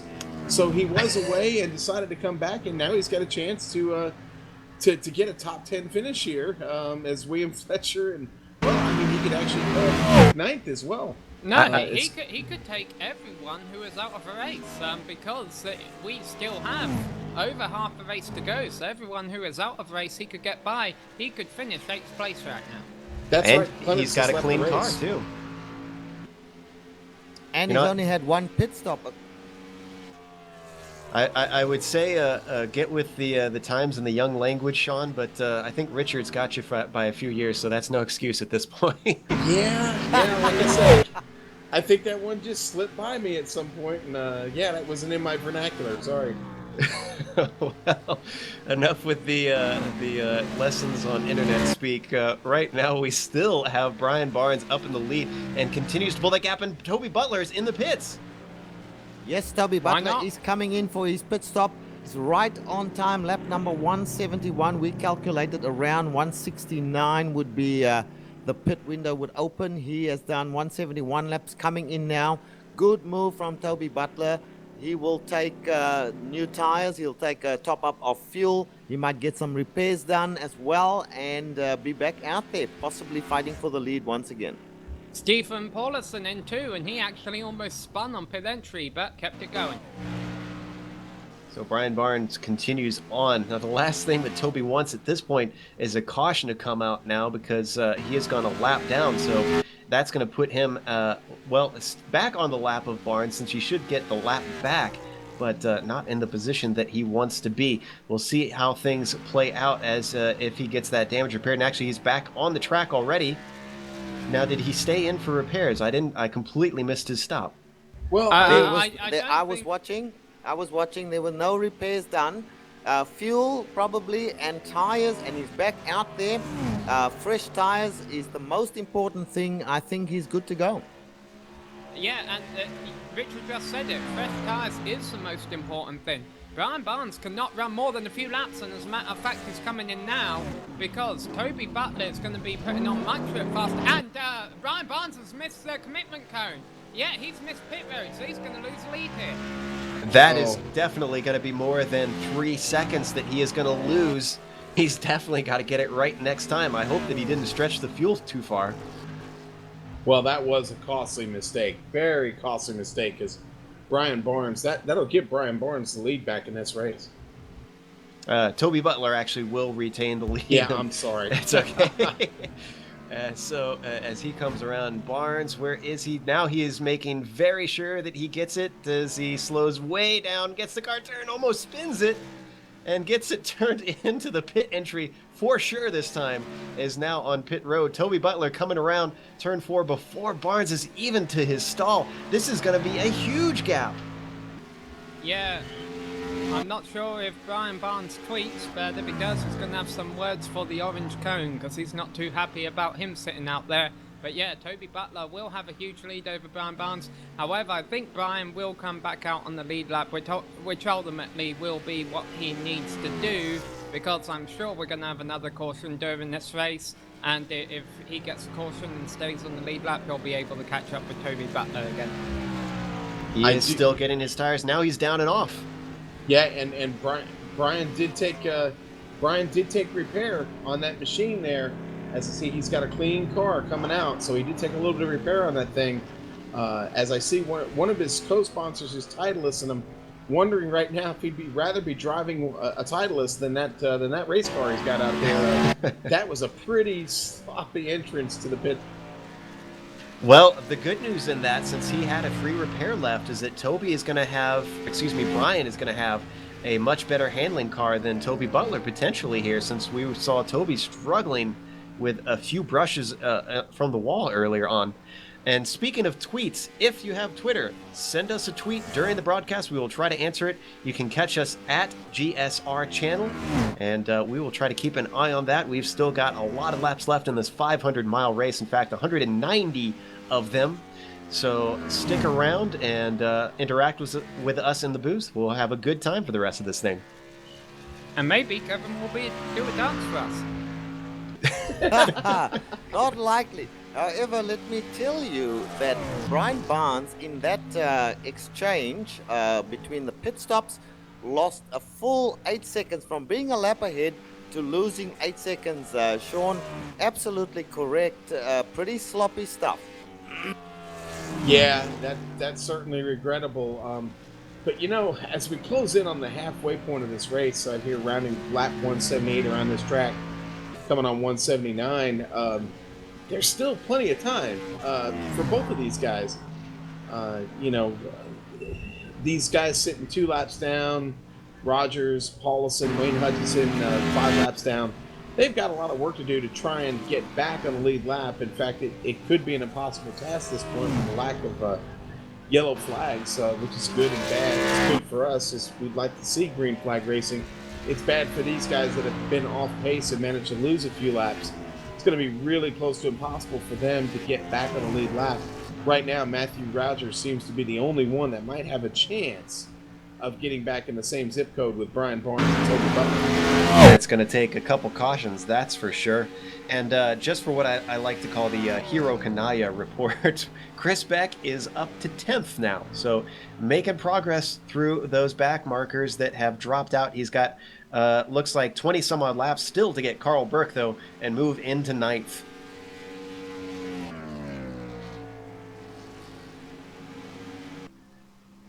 So we're hearing that Chris Beck is showing in P8. No, he's in 10th. He's 166 laps down. Carl Clemens 69 and Carl Burke 141. So, but yeah, Clemens and Burke are out of the race. So if Beck keeps going, he should be able to get them. And is that his paint scheme, or does he already have some damage on the right front? He may end up having to use up one of his 3 repairs on the next stop. Hard to tell with a black scheme on the car. I can't quite see, especially from the angle that I'm looking. Yeah, that is correct. He does have damage on that right front already. So he has not taken a pit stop yet, though he has both his free repairs. He can still get that car fresh and back out there. One guy who cannot do that is our leader by about 8 seconds, Toby Butler. Actually 7.5 seconds, it looks like. So I'm starting to wonder here, is Brian Barnes actually faster than Toby at this point? He is. Yeah. I'm watching the lap times, and I'm sorry, Sam, I stepped on you there, but no, you are correct. He is gaining a little bit of ground on Toby. Yeah, Brian Barnes is, he's got a long ways to go, but actually he's got a long time to get there. As a matter of fact, Toby Butler completes lap 183 and starts lap 184. When he goes down the backstretch this time, he will be at lap 183.5, and that will be halfway. And I was watching and Barnes there coming off of turn 2 about a lap ago. He was a little squirrely. He's got to be pushing that car. I think he knows that Butler is struggling at this point and trying his best to get up there.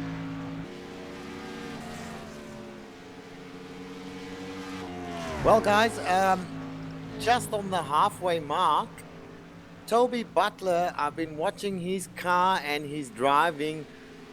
Quite honestly, I think he's just driving conservatively, knowing that he does have a better than 7-second lead. He's coming up on some lap traffic once again. That's Chris Beck in front of him, the gentleman who took a break and came back to racing kind of halfway through. So I'm not too worried about Toby at this point in time, even if Brian Barnes is catching him. And in fact, Toby has responded somewhat because Brian has fallen back another 10th or so. So I guess Toby was watching his screen as close as we were. These guys do have the ability to see what the gap is inside their car if they so choose. And Toby potentially could be keeping an idea of just how freaky fast the car is behind him. So as we come around to another lap, I'm going to watch and see what it is like this time by. And it looks like just about a 10th knocked off of Brian Barnes. So Barnes potentially could have responded. So these guys kind of trading fast laps back and forth here. Still, like we said, just halfway through this 500-mile race for these guys. And I'm seeing a bit of information being possibly passed off here.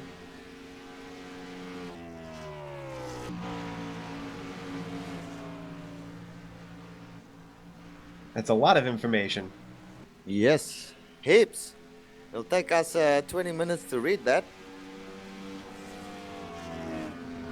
I'm not sure that it's relevant because it looks like it's thinking about another track, actually. No, it's a comment from one of the drivers who retired earlier.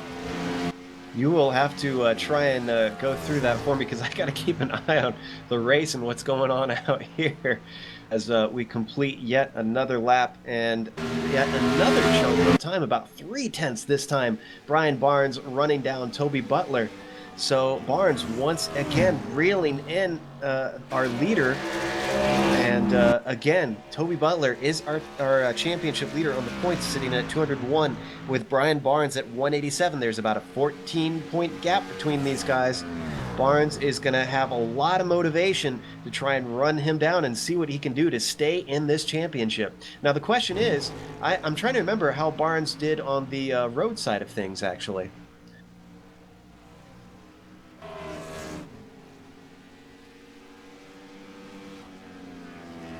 Hey, just a tip to some of our watchers, followers here on this race here at Darlington. Brian Barnes running the WD 40 machine. In case you didn't know, one of the many uses for WD 40, which there are over 2,000, is removing lipstick from cloth fabric.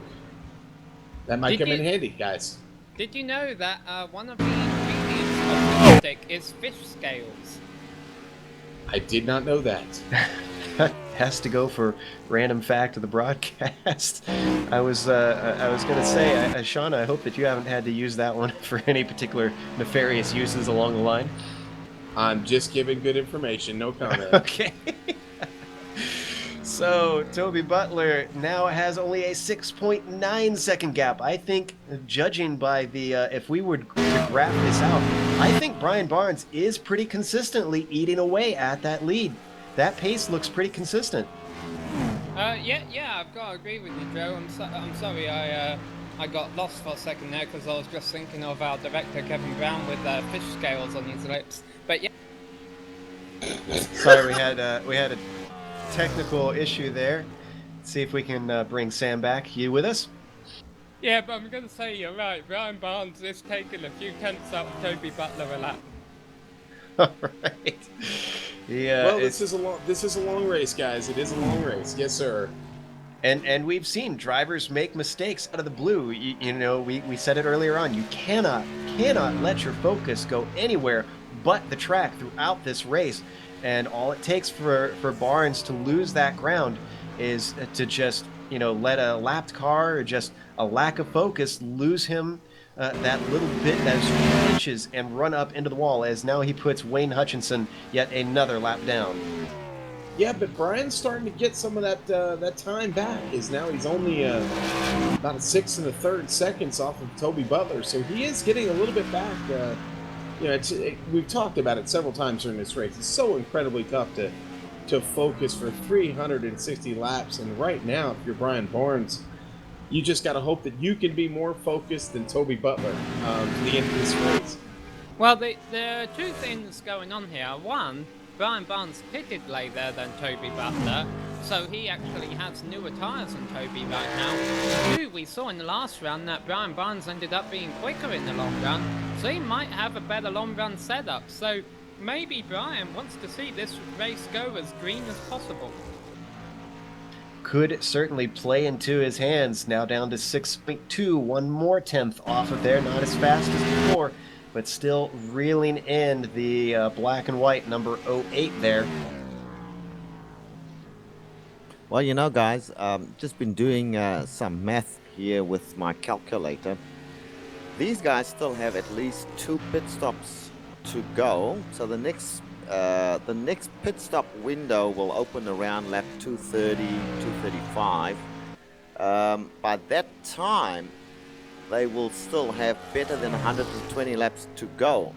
So there'll be another pit stop after that, and even then it might be touch and go. Sean, you here, whether they might not need another pit stop after that. Well, it's going to be really close. Yeah, we do need to start thinking about that as we've passed the halfway point. You got to start to wonder, okay, how many pit stops is it going to take to finish this thing if we stay under green flag? You know, I mean, this is, again, we beat this into the ground. This is a long race, 367 laps tonight. You know, just about a bit of history in the 64 years of this track. We talk about 367 laps around this thing to complete 500 miles. The all-time leader in laps at this track is Ricky Rudd.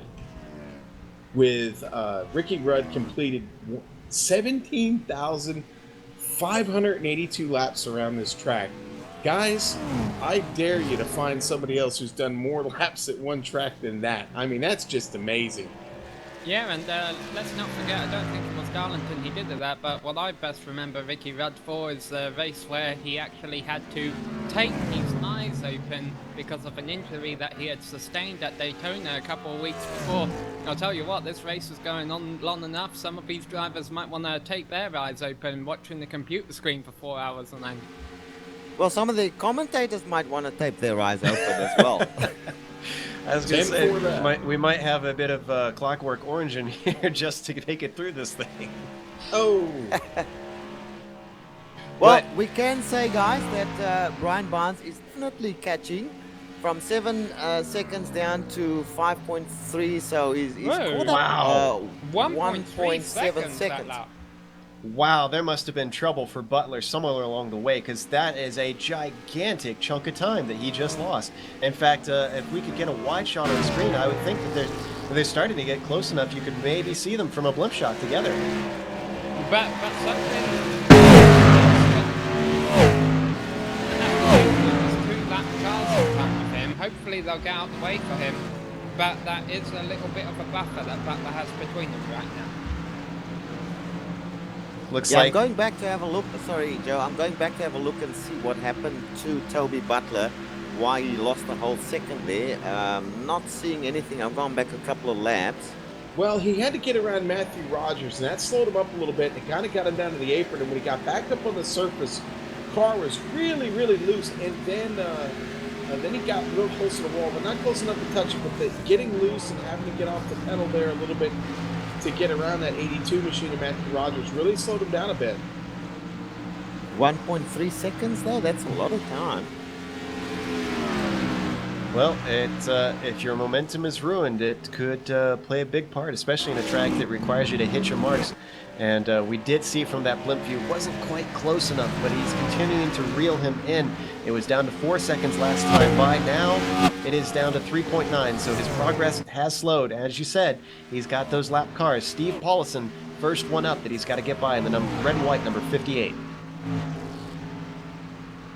Yeah, he's certainly running a very strong race at this point in time.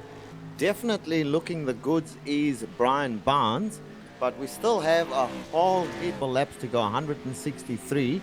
Let us just hope that he doesn't push the car too hard, because we did see him get a little bit loose towards the end of the stint, if I remember correctly, the end of the last stint. So at this point in time, doing a great job. Let's hope he can keep it up.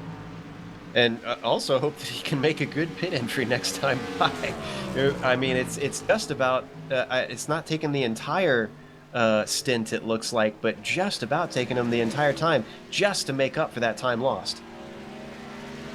Yeah, that's Barnes, Barnes gets around the lap traffic there pretty well without incident. He moved out of the way, so Steve Paulison moves out of the way as Brian Barnes makes his way past there clean, and is still making up time. This is down to less than 3.5 seconds off of Toby Butler now. Yeah, Butler lost a lot of time in turns 1 and 2. He actually slid right up next to the wall. Richard, I've got to wonder as Barnes continues to reel in Butler here. And now our next scheduled pit stop is meant to take place. Well, we worked it out to be around about lap 230 to 235. I'm seeing that Ray Fournier has just been in the pits and come back out. He's having a few glitching problems as well with his internet connection, so not a good day for Ray Fournier. But to answer your question, around lap 230 to 235. And just as you say that, Chris Beck is now up into 9th. So Carl Burke's 168 laps down have been surpassed. Yeah, that Raven West Motorsports machine is running pretty strong. Shame he couldn't start this thing from the green flag when the green flag dropped when it started. Who knows where he'd be right now? It's got a pretty good run going in that Toyota machine. Indeed. Go ahead. Yeah, and what's more, his car is, it's done very little miles, so his car is strong. Let's see what he can do. Certainly he can get, if he sticks with it, he can get past Carl Clemens. Ray Fournier is still out on track, so it's going to be a stretch to get him to pass Ray Fournier. But certainly he's got a chance of getting into the top 6 at least. Certainly he's already now in 9th place and heading for 8th. Talking about laps, when we restarted, Matthew Rogers was only a lap down, almost got back on the lead lap when the first caution came out. He has now fallen to 3 laps down, so unless this really becomes a caution fest at the end of the race, his chances of winning pretty much depend on the top 2 wrecking each other. And I thought I saw a car spinning there for a second. I saw smoke from someone. Yeah, I'm going back to have a look. Not Wayne seeing anything. Hutchinson is slow on course. Yeah, I think it was Wayne Hutchinson, guys. I'm rewinding right now to see if see what exactly was going on there. Looks like he just got loose off, and or no, maybe not. Here, hang on a second, guys. He got across the line clean and was heading into turn 1, and just got her up into the fence, and then it nosedived down into the apron, and he did manage to save it. A little bit of smoke off those tires, but he's definitely got some right front damage now. And that was as he was working his way around Matthew Rogers, in fact, who we were watching when I noticed that smoke. So a bit of a scare for Rogers, that's for sure. Well, the big news is that Brian Barnes is now only, and we say only because we have to keep in mind we started with about 7 seconds after the pit stop. We are 8 seconds, in fact. We are now 3.2 seconds behind Brian Barnes. He's behind Toby Butler. He is driving the wheels off this thing. 2.6. He just knocked a big old chunk out of there. Well, that's because Toby drifted up almost into the wall in turns 1 and 2 while he was putting Eric Larson a lap down. I'll tell you what, guys, when they both get a clean lap, they're running about the same time. What keeps happening is Butler keeps overtaking a turn or two, and that's really what's costing them all these temps. Brian Barnes is pretty much being mistake-free. Every time Toby Butler just overshoots the turn a little bit and slides up towards the wall, he loses about a tenth or two to Barnes.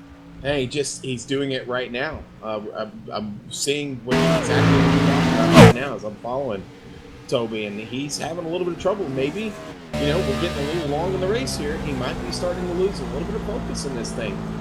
As we hop on board with Brian Barnes, just the way you can see the red car of Eric Larson, who he's trying to lap, and just beyond him, you can see Toby Butler, who is also dealing with lap traffic, and he's being balked hugely by Ray Fournier. We can't see it on screen, but that was a big moment for him. Yeah, and Ray will let him by on the straight here, but yeah, that's going to cost him a couple of tenths, or maybe not, because Barnes actually, I think, got held up a bit by Larson that time around.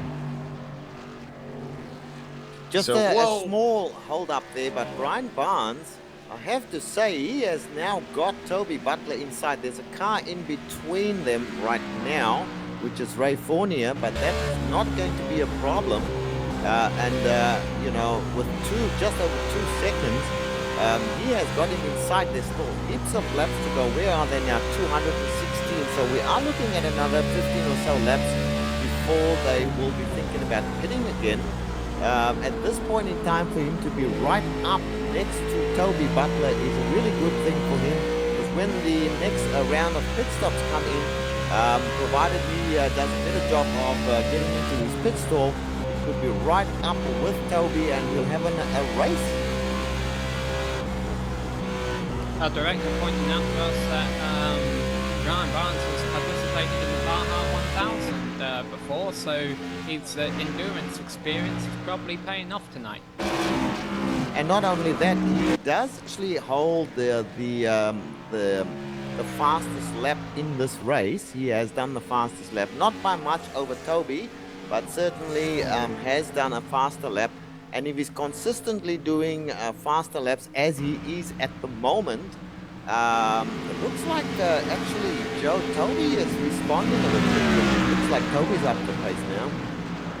Yeah, I was kind of watching that, and I had seen that Barnes hadn't made huge inroads on trying to get up to Ray Fournier and lap him. So I wonder if maybe there was a mistake from Barnes somewhere along the line that we had missed. This time by, actually, yeah, in fact, he lost time. It's back up to 2 seconds from 1.9 prior to that. So Butler's starting to stretch it out just a little bit. We also got a comment on YouTube from Jared Morgan saying someone pass those commentators a 5-hour energy shot. We appreciate it, Jared.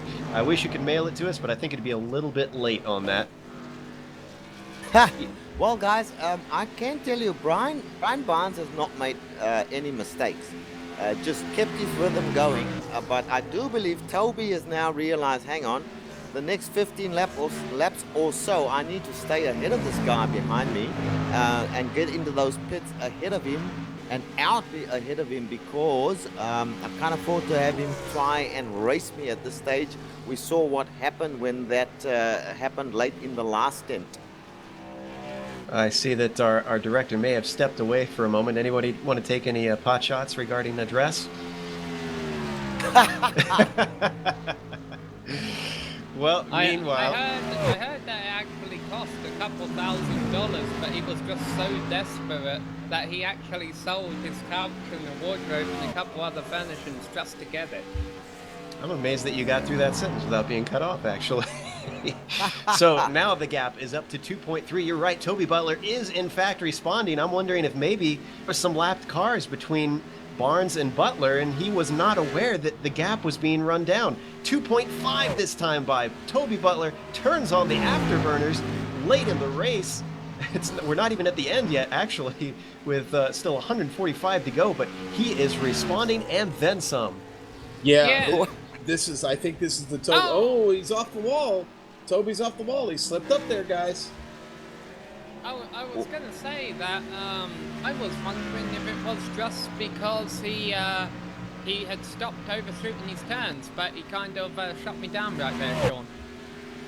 Yeah, and I was about to say, I think we're seeing the Toby Butler that led the first third of this race basically, and well, he did make a mistake, but yeah, it's gonna happen again. This is just an incredibly long race, and we've seen already, that lack of focus for just one brief little millisecond is all it takes. Meanwhile, Steve Paulison is in the pits, and he's actually taken an extended stop to get some repairs. There could be a change for fourth position here, because Wayne Hutchinson is working his way down the backstretch, and if Steve Paulison is still in the pits by the time he comes out turn 4, Wayne Hutchinson can move up into fourth. And it sounds like Wayne Hutchinson has already taken that position, actually. Yes, he has. If you're looking at the and scoring situation there, he's just passed him. He's now on lap 218, and Steve Paulison showing on lap 217. So there's a change. Just getting back to the Toby Butler, Brian Barnes situation. I think personally that Toby, in the early part of the stint, was simply cruising around, knowing he had that 8-second gap. He was looking at the gap, reducing. When it got down to 2 seconds, he decided to put the afterburners on. You should see him drive away a little bit from Toby in the latter stages of the stint now, I believe. I have to wonder, Sean, is this maybe some mind games from Toby? Because I imagine if you're in Barnes' position thinking, I'm reeling him in, and then suddenly he skitters off into the distance, that's got to be demoralizing. Yeah, well, maybe he was just taking a little bit of a break here. He does look like to be the dominant car that he was early in this race. But I do see he's handling a little funky right now, which tells me maybe it might be getting really close to a pit stop here. He's certainly got to be considering that at this point, and I think Brian Barnes would probably follow him in. I think that's certainly the best thing to do, is follow him in at this point. You're only 2.5 or 2.25 seconds back, so stay as close to him as you can. The best way to do that is follow him into the pits. Certainly with the trouble that Brian had on the previous pit stop, he may want to play follow the leader and just kind of paying attention to what Toby's doing to get off the track and into pit road. Well, he has done a good job to close that gap back down. It's now down to where it was at its closest at 1.9 seconds this time by. Both of them, though, continue on through turns 3 and 4. Put another lap on these things as we hop on board with Barnes, so no pit stops quite yet. Well, you said earlier, Joe, something about it being late in the race. Well, with 138 laps to go in this race, it certainly is the latter stages of this race, even though there's 138 laps to go. These guys are getting very close to having to come back into the pits. We should see them looking at their pit stalls within the next 5 laps or so, if my calculations are correct. But at this point in time, Brian Barnes is catching Toby Butler. It's down now to 1.7 seconds. Toby responding where he can, but this is developing into a race, and this after some 230 laps. Yeah, Steve Paulison has only just came out of a pits. He's now 12 laps down and with a clean car. But I really don't understand why he was in the pits that long, because he had a whole lap of Wayne Hutchinson and he just basically threw away 4th position there. Well, we are keeping an eye on things as Ryan closes that gap down to 1.3. We are going to take a very brief break before things potentially heat up here. We'll be back after a moment. Stick around.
Welcome back to Darlington. We are watching the battle for the lead between Toby Butler and Brian Barnes. They just finished their last set of stops as we went to break.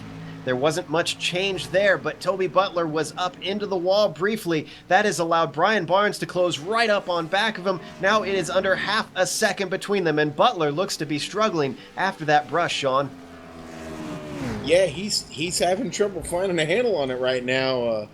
Hopefully he didn't knock the toe out on that thing. He didn't hit it that hard, so I think he's okay there. But I got to think he didn't take any repair when they were in the pit stop. So any more damage at this point has got to make that car just a little bit more difficult to drive. And right now, Barnes is just sitting right there waiting for his opportunity to pounce and get right past him. A fifth of a second separates our 2 leaders between Toby Butler in first and Brian Barnes in second. Butler has led most of the start of the race, but then started to struggle partway through, allowing Barnes up through, and it has swapped back and forth occasionally, then went firmly to Butler after Butler made a mistake, after Barnes made a mistake on pit entry on the previous stint. Now he has finally regained that ground, and he has dropped back just a little bit after having a bad exit coming out of turn 2, but he is hassling Butler all over the place, looking for those mistakes, and away by, Sam. Yeah, and I think the reason you see Butler racing hard here isn't because we're running out of laps, but it's because we're not seeing a caution coming up anytime soon, though I would be surprised if we go caution-free to the end. And I think Butler's aware that Barnes is legitimately faster than him. And the last thing Butler wants to see is Barnes take a lead, run away from him, no caution comes out, and Butler can't do anything about it. So that's why he's racing hard to try and stay in front now, because the difference between now and earlier is that Butler knows that Barnes is faster than him. And as we've seen before, overdriving these cars can cost you dearly around this place, so I think, Sean, that Toby needs to tread with care. Yeah, I agree. He certainly does. Got to protect that car if he wants to be in this thing at the end. Here comes Brian now, closing in on the bumper of him as they go across the line here on lap 243, heading into the turn. Butler still out front there, but Barnes trying to make a move on him here. He's closing in on the rear bumper, and they've got lap traffic in front of him. I think that's Ray Fournier up there. What's Ray going to do as they get closer? And, Toby still manages to keep just a little bit of distance between him and Barnes. But Barnes is holding his own. He's not going away, looking to make a pass. And I think Fournier might provide the pick he's looking for here. Yeah, Ray doesn't realize how much faster these guys are than him.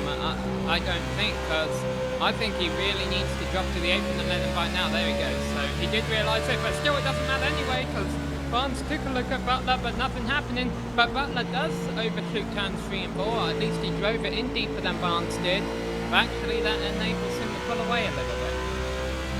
Yeah, this honestly makes me think of that old racing anachronism. It's one thing to catch a car, it's a whole other thing to pass it, Richard. And I think even though Barnes might be playing it safe, I think he's discovering that, especially in the thin confines of Darlington. Yeah, I've been thinking about this whole thing while you guys were cooking there, and trying to work out now in the first, shall we say, the first quarter of the race or thereabouts. Toby Butler was the form car, and now we're coming into the latter stages of the race, and Brian Barnes certainly showing. Brian Barnes right up against the bumper there, or the fender of the car in front of him, being Toby Butler. And I'm just thinking, Joe, whether this is not an issue with perhaps fatigue. So Toby Butler, they've both done, 250 laps nearly, which is a fair chunk of time. That's 131 minutes. It's over 2 hours of racing. And we've just had a pass there. We've just had the pass. I'm sorry, I'm pontificating. I missed the pass, but Brian Barnes has indeed passed Toby Butler and is now leading this race. Just briefly back to you, Joe. Yeah, he got a run off of turn 4 there, took a peek down into 1, and I think Toby Butler took your advice from early in the broadcast, Sean. He knew that there was no point in trying to fight him through the corner. Yeah, that was a great move. There's a big There's a big cloud of smoke in 4, and you see driver slow on the apron there. That's Eric Larson, not sure yeah. what happened to him. And he actually managed, well, I was going to say he managed to not hit anything, but as we watch the replay, he just noses guys, it into the... too wide at the front of the pack here. Oh, geez, as we go through the turn, Toby Butler tries to make it too wide, but Brian Barnes goes back in front as they go across the line, maintains the lead. But, man, that was close, guys. They were too wide going into turn 4. And that was kicked off by Wayne Hutchinson, who unfortunately balked Toby Butler, or Brian Barnes, excuse me, slowed him up. Toby Butler smelled blood, tried for it, but couldn't make it happen. That was... I think that brings back another of the things you mentioned earlier about a driver not forgetting. Yeah, well put. Well, let me get back to what I was saying earlier. So, to cut everything short, I believe that Toby Butler may be suffering from a little bit of fatigue because he was not. He had the wood on the field early part of the race. He was definitely out there in front, leading well. And now, as the laps wind down, we see Brian Barnes coming into his own. Brian Barnes looks stronger. He looks faster than Toby at this stage, and unless he makes a serious mistake, I think he might win this thing. Remember, we mentioned earlier that Brian Barnes is a Baja 1000 driver in the real world, so you've got to have some endurance to drive that, and we haven't had a lot of caution. So I think you've got a really good point there, Richard, because Toby Butler might have been hoping for cautions just to give himself a little bit of a breather. Yes, indeed. This is something I also wanted to talk about earlier, in that these drivers are probably, in the shorter races, used to a number of cautions. Now, a caution can be a real pain, but at the same time, it does give drivers a breather. Time to just circulate for a few laps and just get the mind back into the task at hand and settle the nerves down, etc. So no cautions means you've got to be on the wheel. How do they put it, Sean? Over the wheel or whatever you guys say. Up on the wheel. Yes, exactly. Up on that wheel. That's right. Well, Brian just had a bad lap, and I'm wondering if that's because he burnt off his tyres. Maybe he's overdriving his car now that he doesn't have Toby as a guide. But I just want to say, 2 laps ago, just to give you an idea of how much Brian Barnes is pushing it to try and run away from Toby Butler, Brian just ran his second fastest lap of the race 2 laps ago. Even on those old tyres, he is really trying to distance himself from Toby. And right now that distance is 1.2 seconds, so he is pulling a bit of a gap, but it's not as quick, I think, as when he was reeling him in. Well, I have to say I agree with Richard. Brian's endurance racing experience has to come into play here at some point. I mean, there's just no class you can take for that. I mean, getting out there and doing it is the only way you can gain experience with enduring a race of this length. And kudos to Brian Barnes. Obviously, that is serving him very, very well now as he continues to kind of pull away from Toby. One last reminder, well, probably not the last reminder since we've got 112 laps to go. We do have a Twitter @ESR channel, and you can send us questions live during the race. We will try and keep an eye on that and answer them on the broadcast. So send us questions or even type in questions on YouTube if you're watching live on there, and we try and keep an eye on the comments. So you can interact with us, and we will try to keep you informed. So, with, as I said, about 111 to go, Brian Barnes is our leader currently, slowly but surely dropping Toby Butler. Matthew Rogers, 4 laps down, is in 3rd. Wayne Hutchinson, 8 laps down, is in 4th. And then we go a little ways back to Steve Paulson in 5th. After that, Eric Larson is sitting in 6th place, followed by Ray Fournier in 7th. Then Kyle Clements, who is out of the race, is in 8th, and Chris Beck, who started very, very late, has been slowly but surely chipping away at that, trying to move up from 9th into 8th. Everyone down from there is out of this race, DNF. And I want to give credit to Matthew Rogers, 4 laps down. As Brian Barnes just got a big piece of a wall in turns 1 and 2. I want to give a credit to Matthew that Rogers. wall there. Yeah, who's running 4 laps down. This is about, let's see, I got to do some math here. I'm glad you're doing it, not me. So, You know, guys, I was just going to say, I'm looking at the front end of Toby Butler's car right now, and that right front's in pretty bad shape. He has got to be fighting an ill-handling machine at this point. And to repair it, I've got to imagine it's going to take every bit of it, I don't know, about a 30-second stop, probably 30 to 40 seconds to even get that thing close to being repaired. So Toby's got an uphill battle ahead of him here. Okay, I've done my math now, Joe. Matthew Rogers being 4 laps down, about 260 laps in we are. That is just short of half a second a lap off the pace. Matthew Rogers has been putting on a good pace in that number 82 Ricky Bobby car. It's just because this race has had that green flag appearance to it, and because Brian Barnes and Toby Butler are such oval specialists, that's why he's 4 laps down. And do I see Butler coming into the pit? he is, in fact, and just makes it in on the inside of that cone. And this is not a scheduled stop, is it? Are we already to the pit window? Yeah, no, we're not. No, we're not in the pit window. Around lap 287 to 292 would have been the pit window, slightly before perhaps, but he's had enough. He's come in and maybe he's going to take some repairs for all we know. Yeah, but you know what I think he's doing? I think he's short pitting. I think he's gambling on the race going green to the end. He realises he can't beat Brian Barnes on pace, so he's going to try and beat him on strategy. He's going to come in now, run some faster laps on those newer tyres, leapfrog Brian Barnes in the pits, and I think if you can get about 50 laps on fuel, he might be able to make it on one more stop. Yeah, definitely. Sorry, Joe. He'll make it on one more stop. There's 105 laps to go. These guys can get better than 60 laps per stint.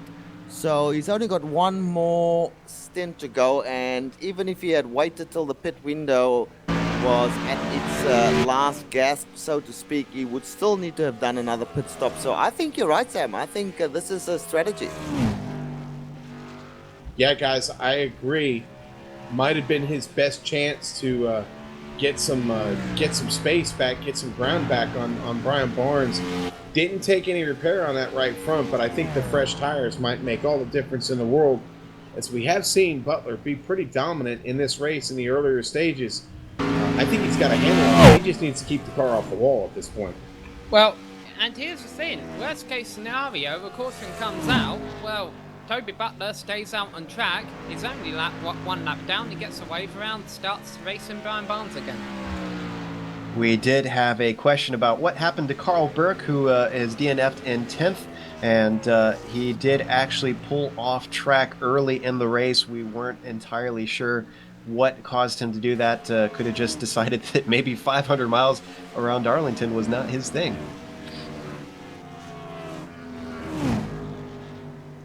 So we are currently on lap 265 out here at Darlington. And that means 102 laps to go, as we said not that long ago. Brian Barnes still leading the way, has yet to make that next stop, but he should have 2 stops to go. Toby Butler has taken his stop, should only have 1 stop to go after this.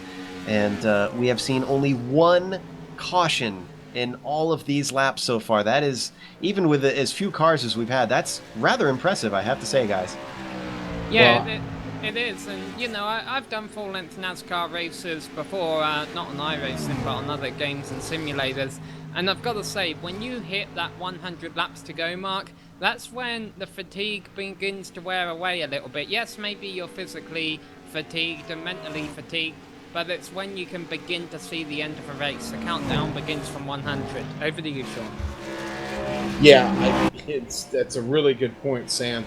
I was gonna speak on almost exactly that. I mean, we are now officially within that 100 laps to go, as we just completed we're working lap 267 right now. Brian Barnes is still looking pretty strong, running a good line, been solid. Looks like the handling is pretty good on that car. Right now, he's in line to win this thing, but Toby Butler's strategy may pay off for him. I mean, we got to. Oh, Barnes wrapped that wall pretty good right there. Took a little more damage on the right front. Let's see how it affects his handling going forward. But every time a little mistake happens, it gives those guys behind you another chance to get up there. Well, here's Barnes' strategy right now. When he pits, he's going to lose the lead. And especially if he keeps doing that. When he pits, he's going to lose the lead to Toby Butler, and why not pit soon? But the longer he can stay out, the newer his tyres will be in relation to Toby Butler when he rejoins the track. So we'll see what we've been seeing all race again. But Barnes trying to run down Butler for the lead. So that I'm not sure who's it's gonna play out in favour of at the end of a race. But both strategies have potential, have race winning potential. But Barnes really needs to start keeping that car out of the wall. Very much so. I've been watching the lap times, and Toby Butler's been running between 29.5 and 29.9, whereas Brian Barnes has been doing 29.9s and 30 flats pretty consistently. So he is definitely losing time hand over fist to Butler the longer he stays out on those old tires, as you were pointing out, Sam. Yeah, and I'm watching Barnes pretty closely, and lap by lap, it does seem to be now as he continues on here in this run. Looks like the car is going a little bit away from him. He's having a little trouble and here. He's off. He's off now into the pits. Brian Barnes brings that WD-40 machine down into the pits. Here we go, guys. This time he actually made the cone. I think he's learned his lesson on that one. He's been pretty good about that since. Toby Butler continues on around. I wonder if he's going to get leapfrogged. Oh, and Butler's into the wall a little bit. Well, Butler just needs to play it cautious here, because I'm pretty sure he'll have the lead once this is done. The question is, how much will he have the lead by? Well, Butler just went over the stripe as he makes his way onto the back stretch here. Hit the wall once again, did Toby Butler just there. He's on lap 271, which is the lap in which Brian Barnes came in. Yeah. So you're quite right. He should get the lead back here. Well, Barnes, it's going to be very close. It's going to be close, guys. Barnes may have the lead. This is really surprising. He's getting back up to speed, but Butler is up to speed as he closes in on him coming out of turn 2. It's going to be ever so close. Yeah, but here's the thing. Brian Barnes has newer tyres. Now he's just going to pull away from Butler again. This has not worked out in Butler's favour. Yeah, now he definitely needed to take the lead whilst Brian Barnes went into the pits, but he wasn't close enough to do that, and also he made a couple of mistakes on those laps, probably overdriving the car just a little to try and get back to the lead, and it's going to cost him now. Difference is about 1.8 seconds last time across the line. I think that's less of a gap than it was before, because I want to say it was about 2.5 seconds when he pitted before. So he's made up just a little bit of time, but you're right. Some mistakes along the way has cost him an opportunity to retake that lead. And again, these guys are both in the championship hunt and fighting for the lead at the same time. Right now working in Brian Barnes' favor, who is 14 points back in the championship. I believe, if I understand the points right, I think he might be able to overtake him if he wins this. Yeah, and meanwhile, Barnes pulling away from Toby Butler a couple of tenths of laps. That 2.5 seconds will quickly be matched. Meanwhile, as they work their way around lap 275 and a quarter right there, we are 3/4 race distance. And Steve Paulison is not doing any favors for Brian Barnes. Now finally gets by very low on the apron. Makes him go the long way, unfortunately. And now he's finally passed, and Toby Butler's got to work his way by, but there could be a little bit of time lost there for Barnes. Yeah, I think Paulison maybe just didn't know which way he wanted it, which way Brian was going to go there. But yeah, looking a little bit further back in the field, guys, Ray Fournier, our gentleman who stepped away and took a nap in the early stages of this race, has caught Eric Larson. and is now showing to be 26 laps down with Eric Larson. So Fournier with a chance to make up some more position in this race. Indeed, we've got 2 drivers on the same lap other than our leaders, apparently. Meanwhile, Chris Beck is actually also close to moving up another position past Kyle Clements, who has DNF'd. So Chris Beck should be seen position 8 very soon here. Yeah, Fournier right now setting up Hutchinson to make a pass on him, and right in front of them is the what is that? The 82 machine of Matthew Rogers. It looks like so.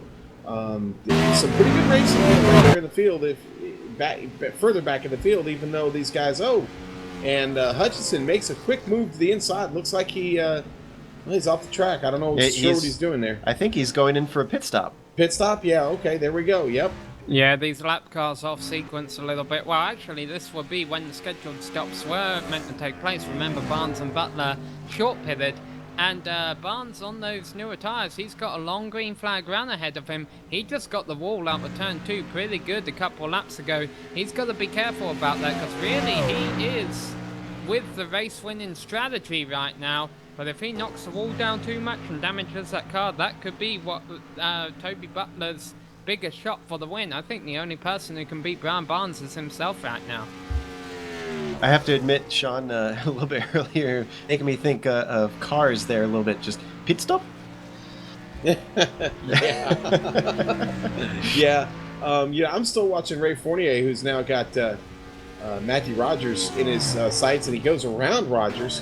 Looks like Ray just gave a little thanks to Rogers as he goes around, but Ray Fournier is a guy who earlier in this race was as far back as I think 11th or 10th, I think it was, and has now managed to get his way up to 6th place, 7th place now it's showing. I'm not sure. Yep, but 7th position. 7th position. So the guy's made up a lot of ground to get where he is. So a number of guys having the ebb and flow of this long 500-mile race, either coming to them, going away from them. One who is definitely having it go away from him is Toby Butler, 3.6 seconds between himself and Barnes, and dropping. And when I say dropping, I mean the gap is actually extending. So definitely not what he wanted late in this race. This is not good for his championship as he gets very close to the wall once again through 3 and 4. And actually it gets squirrely coming out of 4 as well. Just really struggling with that car. We are going to take one more very quick break. We have 85 laps to go. Brian Barnes leads the way with only our last bit of this 500-miler left on the ticker.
Welcome back to Darlington. 74 laps to go. We are watching our leader, Brian Barnes, who's got a 4.5-second gap back to Toby Butler. But the other people that we have our eye on is Eric Larson and Ray Fournier. This is for 6th and 7th position.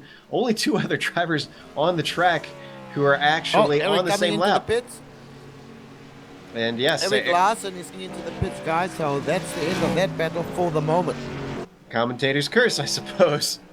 But this actually should pick up if they're both taking their stops. We've got 73 laps to go, which is just about the limit, I want to say, isn't it? Or is that too far for these guys? No, Too that's far. Yeah, probably a little bit too far by about 3 to 5 laps. Hey, Chris Becker's coming in, but I think he just... Oh no, he made the commitment, Cone. Yeah, but the leaders have 73 laps to go, which would mean that they would... yeah, I think that's a bit outside their window. I don't know. I guess he came to the end of his fuel run. It's an interesting invisible person you were arguing with there, Sam. We sometimes have debates with our director off screen, unfortunately, who was we were trying to figure out whether or not it was in fact too early for these guys. So it remains to be seen. They could drop more laps until the end since they are off the pace. Larson, I think, actually getting damage repair. He did take another slam into the wall. He's had a number of them throughout this race, long since lost both his cars, his free repairs. So as the number 32 gets yet more sheet metal banged into place, Ray Fournier moves up into 6th position. And that's after starting well late in the race. Yeah. So after starting 26 laps late. Yeah, and he's been one of the hardest working guys out here today, to be honest with you. Ever since he got back on the track, he has really run pretty well and has avoided much damage to that car. So, you know, hats off to Ray Fournier, looking like one of the hard chargers of the race for sure. Well, unfortunately, like we said, that does neuter the one battle that we had potentially going on there. And Fournier is actually coming in, but with that long stop, I think he should retain his position unless he has damage to repair as well, Sean. I guess it's really going to be his call at this point, is whether or not he repairs that damage. He's got a little bit to the right front and to the nose of that number 26 Ford STP machine. So I'm watching him now as he pulls all the way down the pit lane at 45 miles an hour. You know, it's going to be interesting to see what he does here. I'll keep you guys informed. Reminds me of that Le Mans race once. Maybe one of our sports car experts could help me out, where the winning team was dominating by so much they brought their cars down pit road before the final lap to get them clean to look good for the photo shoot. Well, we're hearing word that it might have been Audi, which wouldn't surprise me with some of their domination. But it looks like at the moment the dominator is Brian Barnes, but he's not completely out of the woods. He's got that 5.5 second lead as Fournier, we can see on screen, coming out of the pits, and he should well have his position. Maybe not, actually. Larson going by? No, he's a lap down. Yeah, Larson's still a lap down, but watched Fournier through that pit. He took a little bit of damage repair, didn't get that thing fully repaired, but maybe just enough to still give him an advantage. Enough to get to the end of this race with Larson. I don't believe these guys will be stopping again, as the leaders are far enough ahead of them now that they will finish this race before these guys need to take a pit stop.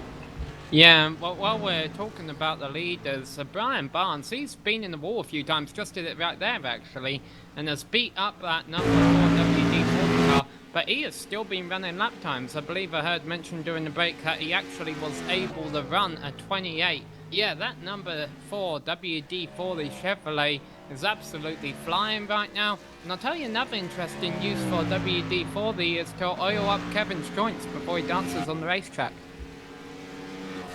Well, I'm back, guys.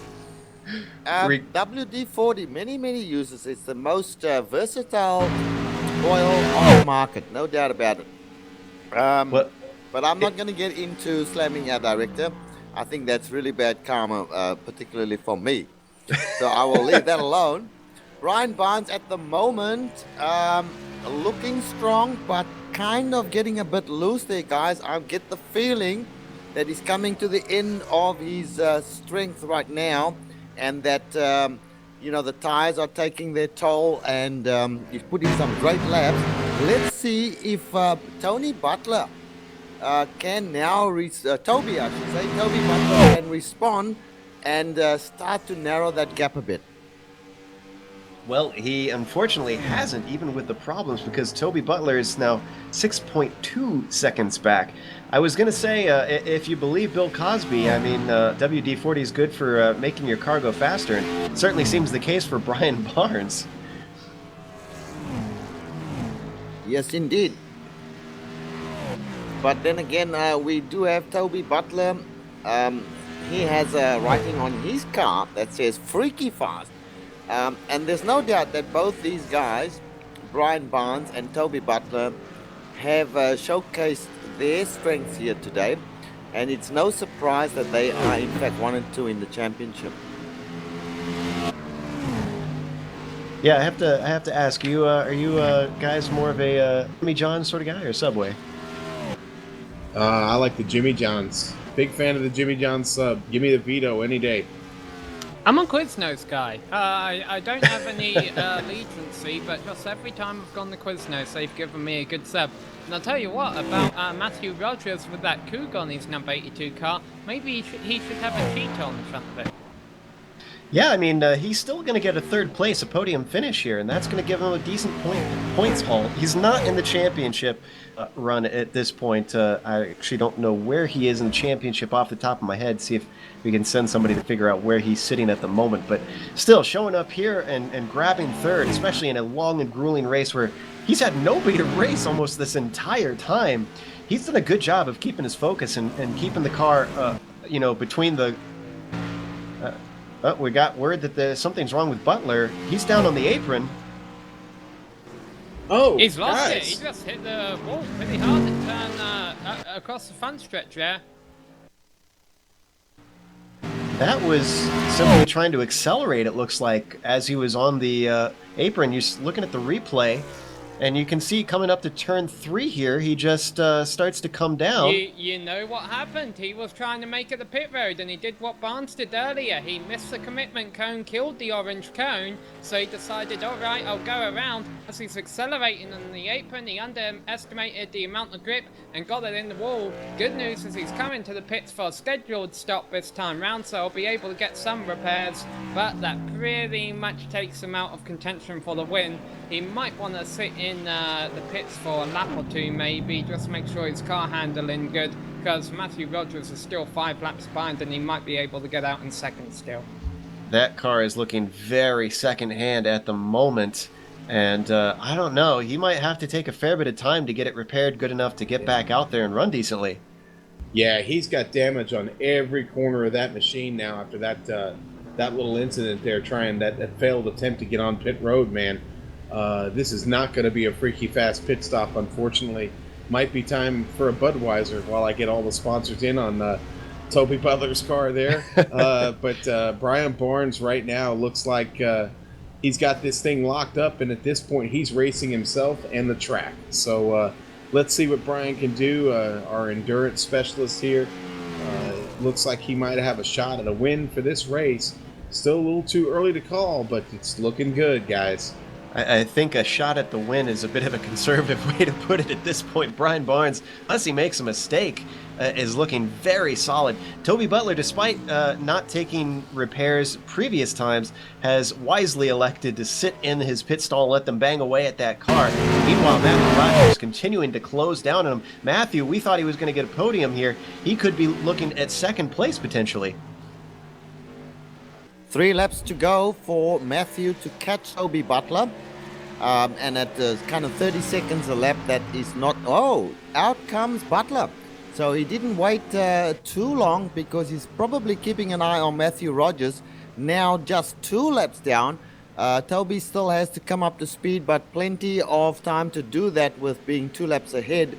That's close enough to 1 minute ahead still. So Well, the car's not going to handle that well. So maybe Matthew Rogers and indeed Wayne Hutchinson a little bit further back may have an opportunity to catch Toby Butler yet.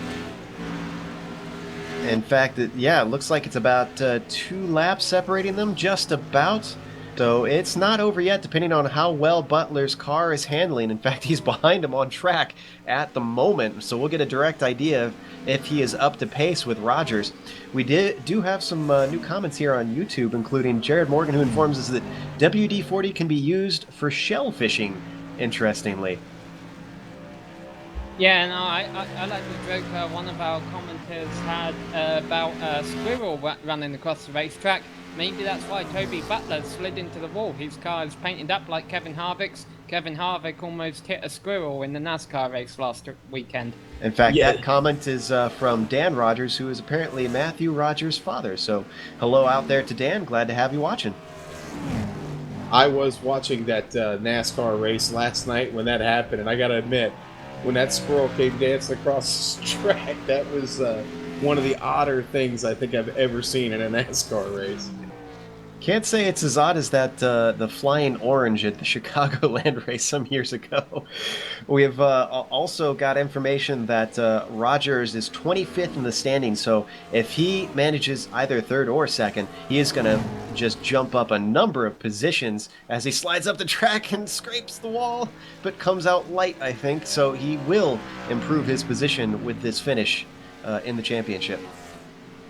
Well, guys, I'll just jump in here and say that Toby has already scraped the wall at least once in trying to push the car. So the car is still handling pretty badly. And we have to say that Toby is actually doing a great job in keeping this car on the track. A lesser driver might well have damaged the car a lot more by hitting walls, etc.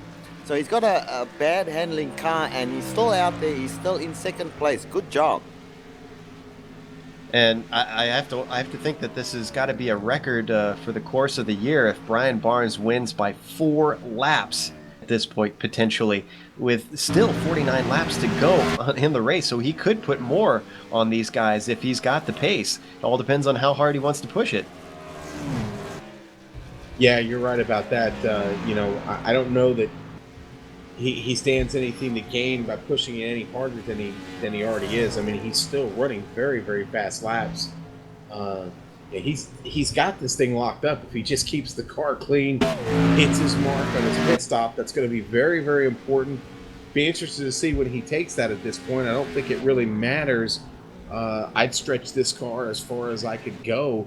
As long, oh no, he's coming in. Here we go, guys. Brian Barnes coming in the pits right now. Does he make it in clean? Yes, he does, guys. Gets the car slowed down and is in the coming down on the pit lane very clean right now.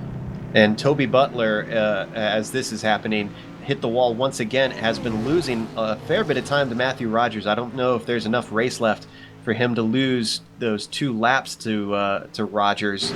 So he's still pretty safe, but he's definitely moving pretty slow at this point. Meanwhile, Barnes gets his regular service with 47 laps left for him, and he should be out in second here. Well, yeah, guys, just on the Rogers Butler situation, the last time by, last lap, Matthew Rogers did a 30.2 and Tony Butler did a 31.9. So if that sort of thing keeps up, he's going to catch him, there's no doubt.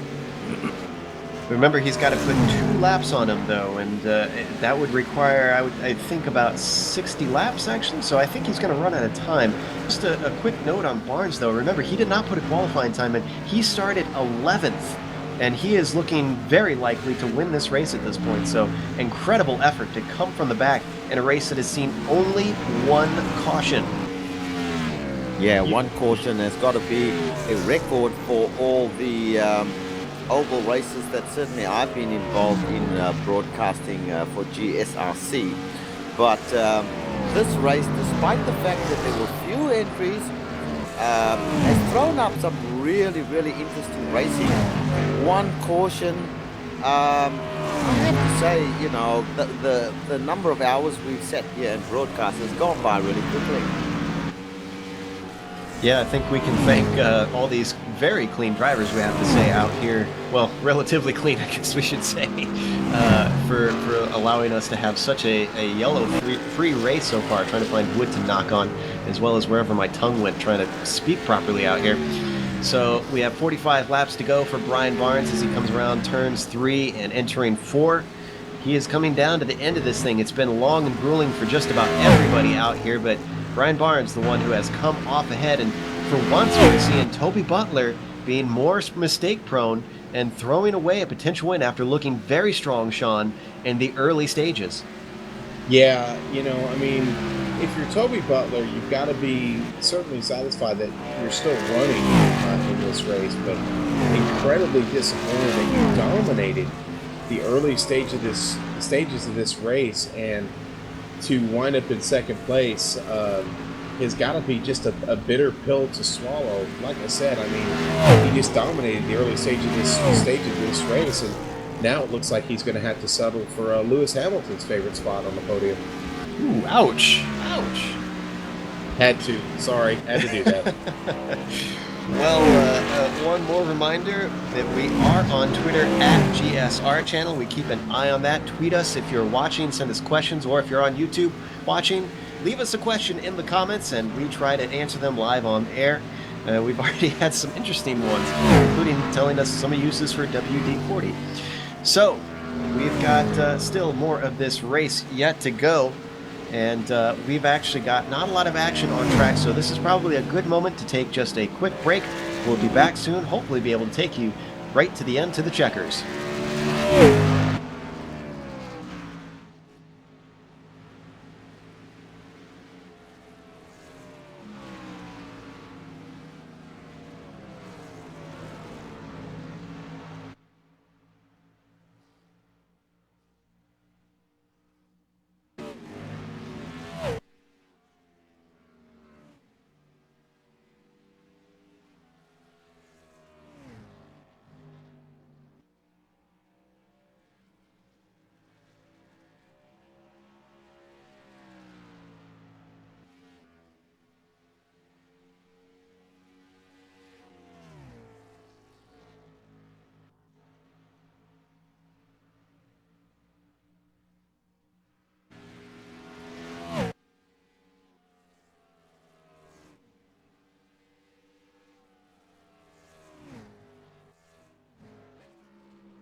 Welcome back to Darlington. 32 laps remain in this Southern 500. We are watching Matthew Rogers, our third place car, currently work his way around the track. He has narrowed down the gap to Toby Butler to a single lap at this point. So he still has to make another lap on him to try and gain that second position. He has got some time to do it.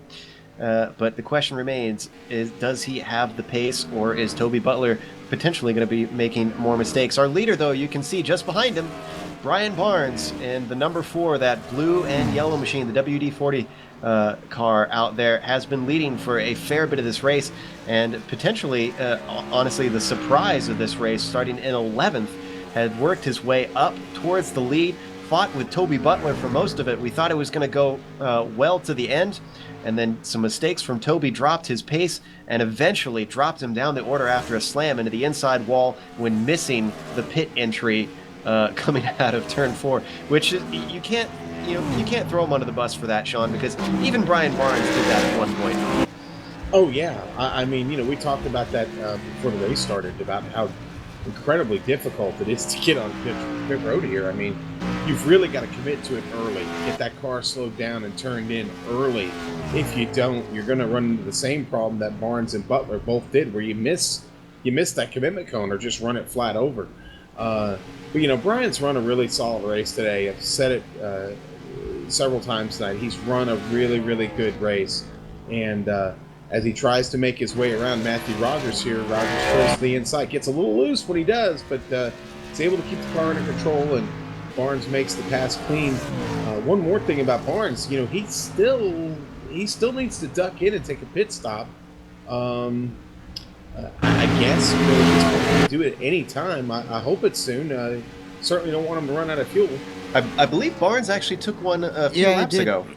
So I think he's good to go to the end here. But, that bobble from Rogers made me think, Richard, that it isn't always necessarily over for Barnes. It isn't all within his control, because a lapped car can cause him trouble, can have an accident in front of him. We saw with Butler early in the race when he nearly hit the accident of Kyle Clements, that it can unfold in a second and completely flip this race on its head. Oh, absolutely. And the only thing that can ruin Brian Barnes' chances of a win here today is if he wrecks his car. And that is a distinct possibility whilst they're racing. I mean, there are other cars on track. You've got to negotiate a pass at some point. And a mistake can happen, and your car can be wrecked. And then, of course, your opponent benefits from that. So it's not over until some big fat lady starts singing. Yeah, and Barnes has still got some traffic to work through here. Fournier is getting out of the way. He just moved right down to the apron. But Wayne Hutchinson, who we've seen be a little bit of a tough customer to get around here earlier in this race, is still in front of Barnes. And, anything can happen. We're seeing Barnes close up on the bumper. Gonna go running outside. Hutchinson moves out of the way. Nice clean pass. Thanks a lot, Wayne. So the leader continues to soldier on and work his way towards the checkered flag. He's got 25 laps to do it. Oh, go ahead. Yeah, I was just going to say, Joe, he's done such a good job, Brian Barnes. But so has Toby. We must not forget that, these guys are on lap 343 out of 367. 24 laps left. Just to stay in it for that long, in my opinion, every person in this race deserves a medal. You're absolutely right, Richard. And this is Labor Day. I'm going to guess that most of these guys had the day off. Who knows what they were doing? Barbecuing, having a frosty beverage. Who knows? Like I said, what these guys were doing leading up to this race. It has certainly had to make for an incredibly long day for these guys. Especially those on the East Coast who are currently hitting midnight right now. But we have an interesting comment from Jared Morgan, actually, about Toby. It says he's surprised that he's having a hard time. Out! Somebody just hit the wall. Number 2 car, I believe that was. 32 car, Eric Larson. Big accident. And his car is smoking. That was coming out of 4 as we watched the replay. It's off the track, so there's no caution. Yeah, no caution, but his race is done by the looks of it. Yep, he took the toe. He took the toe into the pits. We're about to see it come up on the replay here. Coming out of 4, just gets on the power a little too much. Car is loose, and there it goes around. We've seen this a number of times, out to the inside wall of the pit lane, and that is his day done. He's had a number of troubles. It's unfortunate to see he couldn't make the distance, shy just a few laps. Yeah, Eric's had a tough day today. Yeah, the plus side is he won't lose any positions because he's got 140 laps over the 8th place car, Chris Beck. As I was saying before that unfolded before us, Jared Morgan made the comment that he's surprised about Toby having a hard time because every race he's been in during these Northwest Majors races, Toby's been unstoppable, as Jared has put it. And I think that's a fair description of what we've seen of Toby before, especially in these oval races, just really proving himself a formidable opponent. And this is some rare mistakes, and it could cost him a championship if he keeps making them like this. Yeah, I think Toby's just seen one too many squirrels running out on the track today. And going back to the animals comment, I didn't get a chance to say this earlier. If anyone gets a chance, they need to go and watch V8 Supercars versus Kangaroo. Those drivers did a magnificent job of avoiding that thing. Oh, yeah, you don't want to hit a kangaroo, I'm sure. Probably. Oh, it's happened before. It's happened before. Kangaroos hopping across Bathurst, no less, whilst the guys are coming down 180 miles an hour. I'm sure Richard knows all about kangaroos. I believe he has a pet one. I'm going to just leave that alone because I have no comeback for that. I just have nothing to say. But I do want to ask this question of you guys, particularly over there in the West. So this thing's called the Southern 500, am I correct? That's correct. How do you correct. get a Southern 500 where you're way up in the Northwest? Is it the southern part of the North, or what are we talking about here? Oh, Richard. The according to American geography, I believe it's anything south of the Mason-Dixon line is considered the South here, which seems weird to foreigners, I'm sure, but that's where the accents start, right? Yes, and guys, this is a Northwest series, not necessarily meaning that all the races are in the Northwest. This, in fact, is on the far eastern coast of the United States, right deep in the heart of, as the truck drivers say, South Kagalagi, baby. Yeah. All right, so this is where I'm totally confused now. When we were talking to director Kevin Brown, who of course lives up there in the Northwest and races with these guys, they do not accept East Coast guys in their league, right? So, but they run some of their races on the East Coast. That's crazy. It's the Northwest Majors actually mimics many real world events and events that iRacing runs. So they are essentially figuring out who is the best in their club. And Brian Barnes actually was up into the wall again. Yeah. I saw. Just a bit of a bobble there. You're absolutely right, Joe. Just a bit of a bobble, and he's safe. Everything's good. He kept the car running there, and is back up to speed. But yeah, that's you don't want to see that here in the what looks to be just what we got 367. So 15 laps to go. Yep, 14 laps just by the line right now. Anyway, guys, I was just having a little bit of fun with the Northwest things. I do understand what they're up to. Okay. But getting back to the race, Brian Barnes starting to look a little bit squirrely at the moment.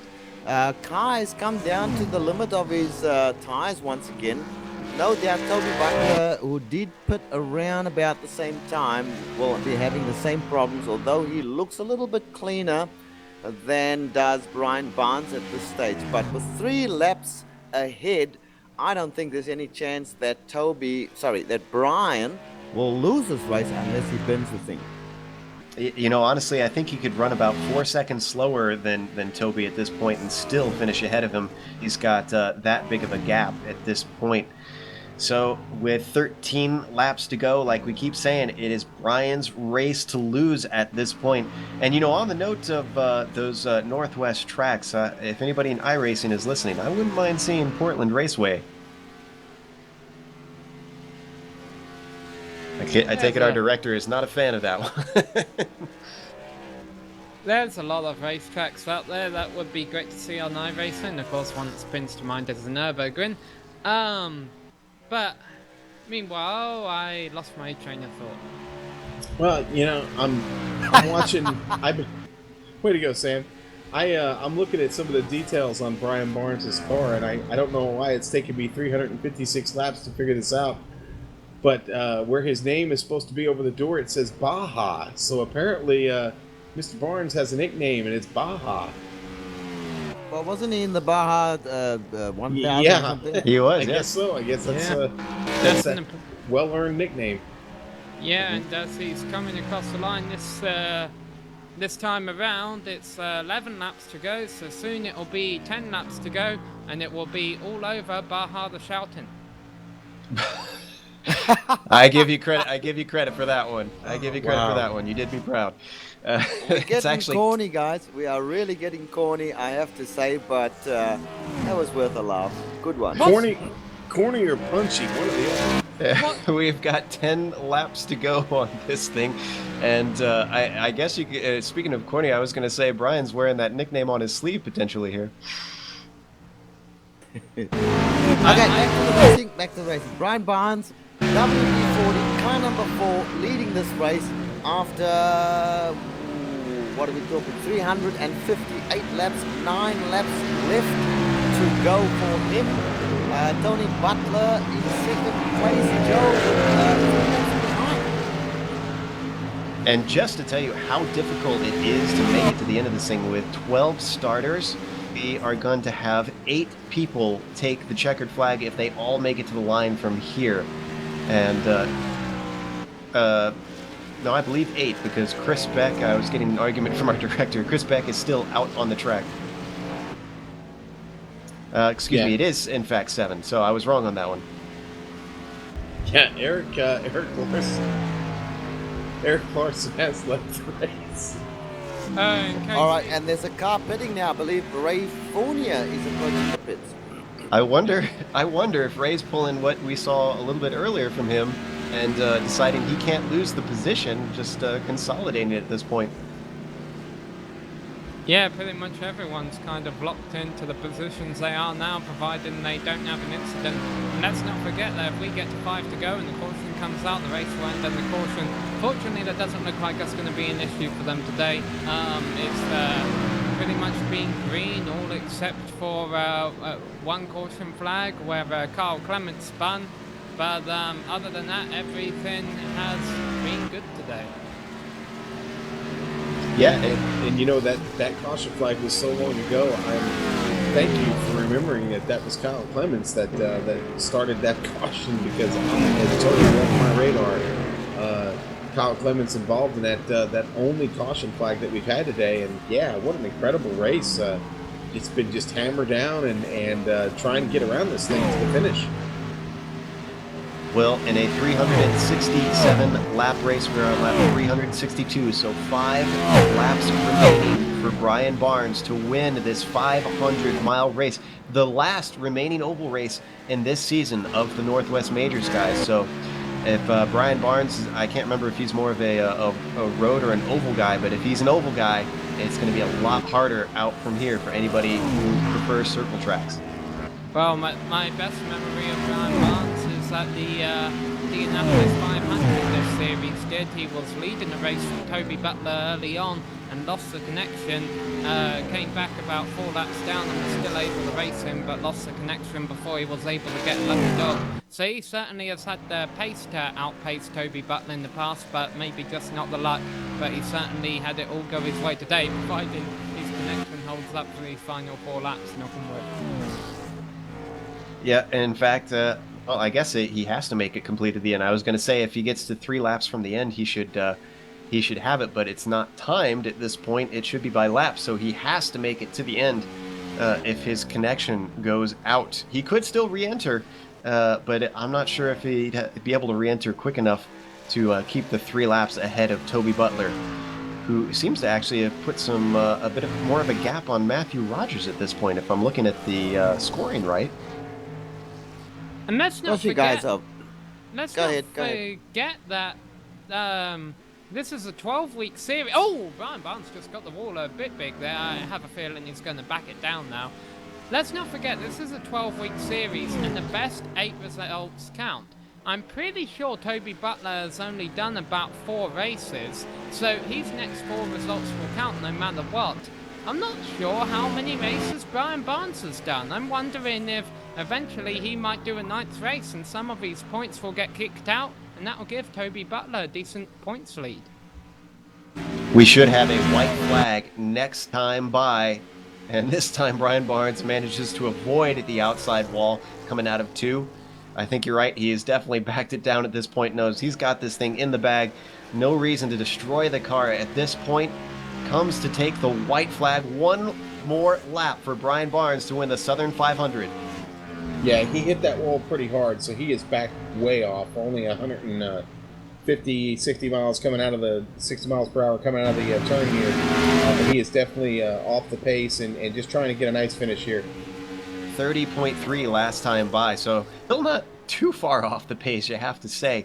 As he comes around 3 and 4, this is it. One more corner, exits beautifully. The checkered flag is out. Brian Barnes wins the Southern 500 in round 10 of the Northwest Majors. Well done. Yeah, great Well, run by what can I Brian. say? Sorry, I'm jumping in, but I'll just say these last few words, and then I'll leave you guys to finish your broadcast, which you all started. Great race, guys. I'm happy I actually turned on today. And for your information, Toby Butler did come home in 2nd place. Matthew Rogers claimed 3rd. Wayne Hutchinson was 4th. Steve Paulison was 5th. Ray Fournier 6th. Eric Larson in 7th, followed by Chris Beck, our final car, running in 8th. Then on down, it's all DNFs with Kyle Clements, Carl Burke, William Fletcher, and Josh Gardner. We're going to come back with some interviews, so stick around, and we will close up for the day.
Welcome back to Darlington after 500 miles. Brian Barnes was our winner, tightening up the championship. Toby Butler came home in second after mistakes cost him a chance to challenge Barnes throughout the course of it. Matthew Rogers rounds out the podium with Wayne Hutchinson coming home in fourth.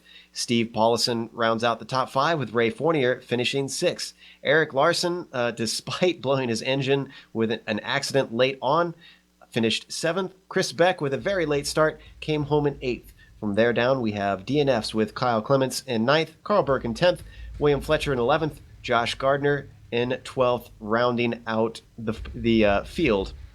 So we have one driver to interview, and thankfully, it's our winner, and that is Brian Barnes.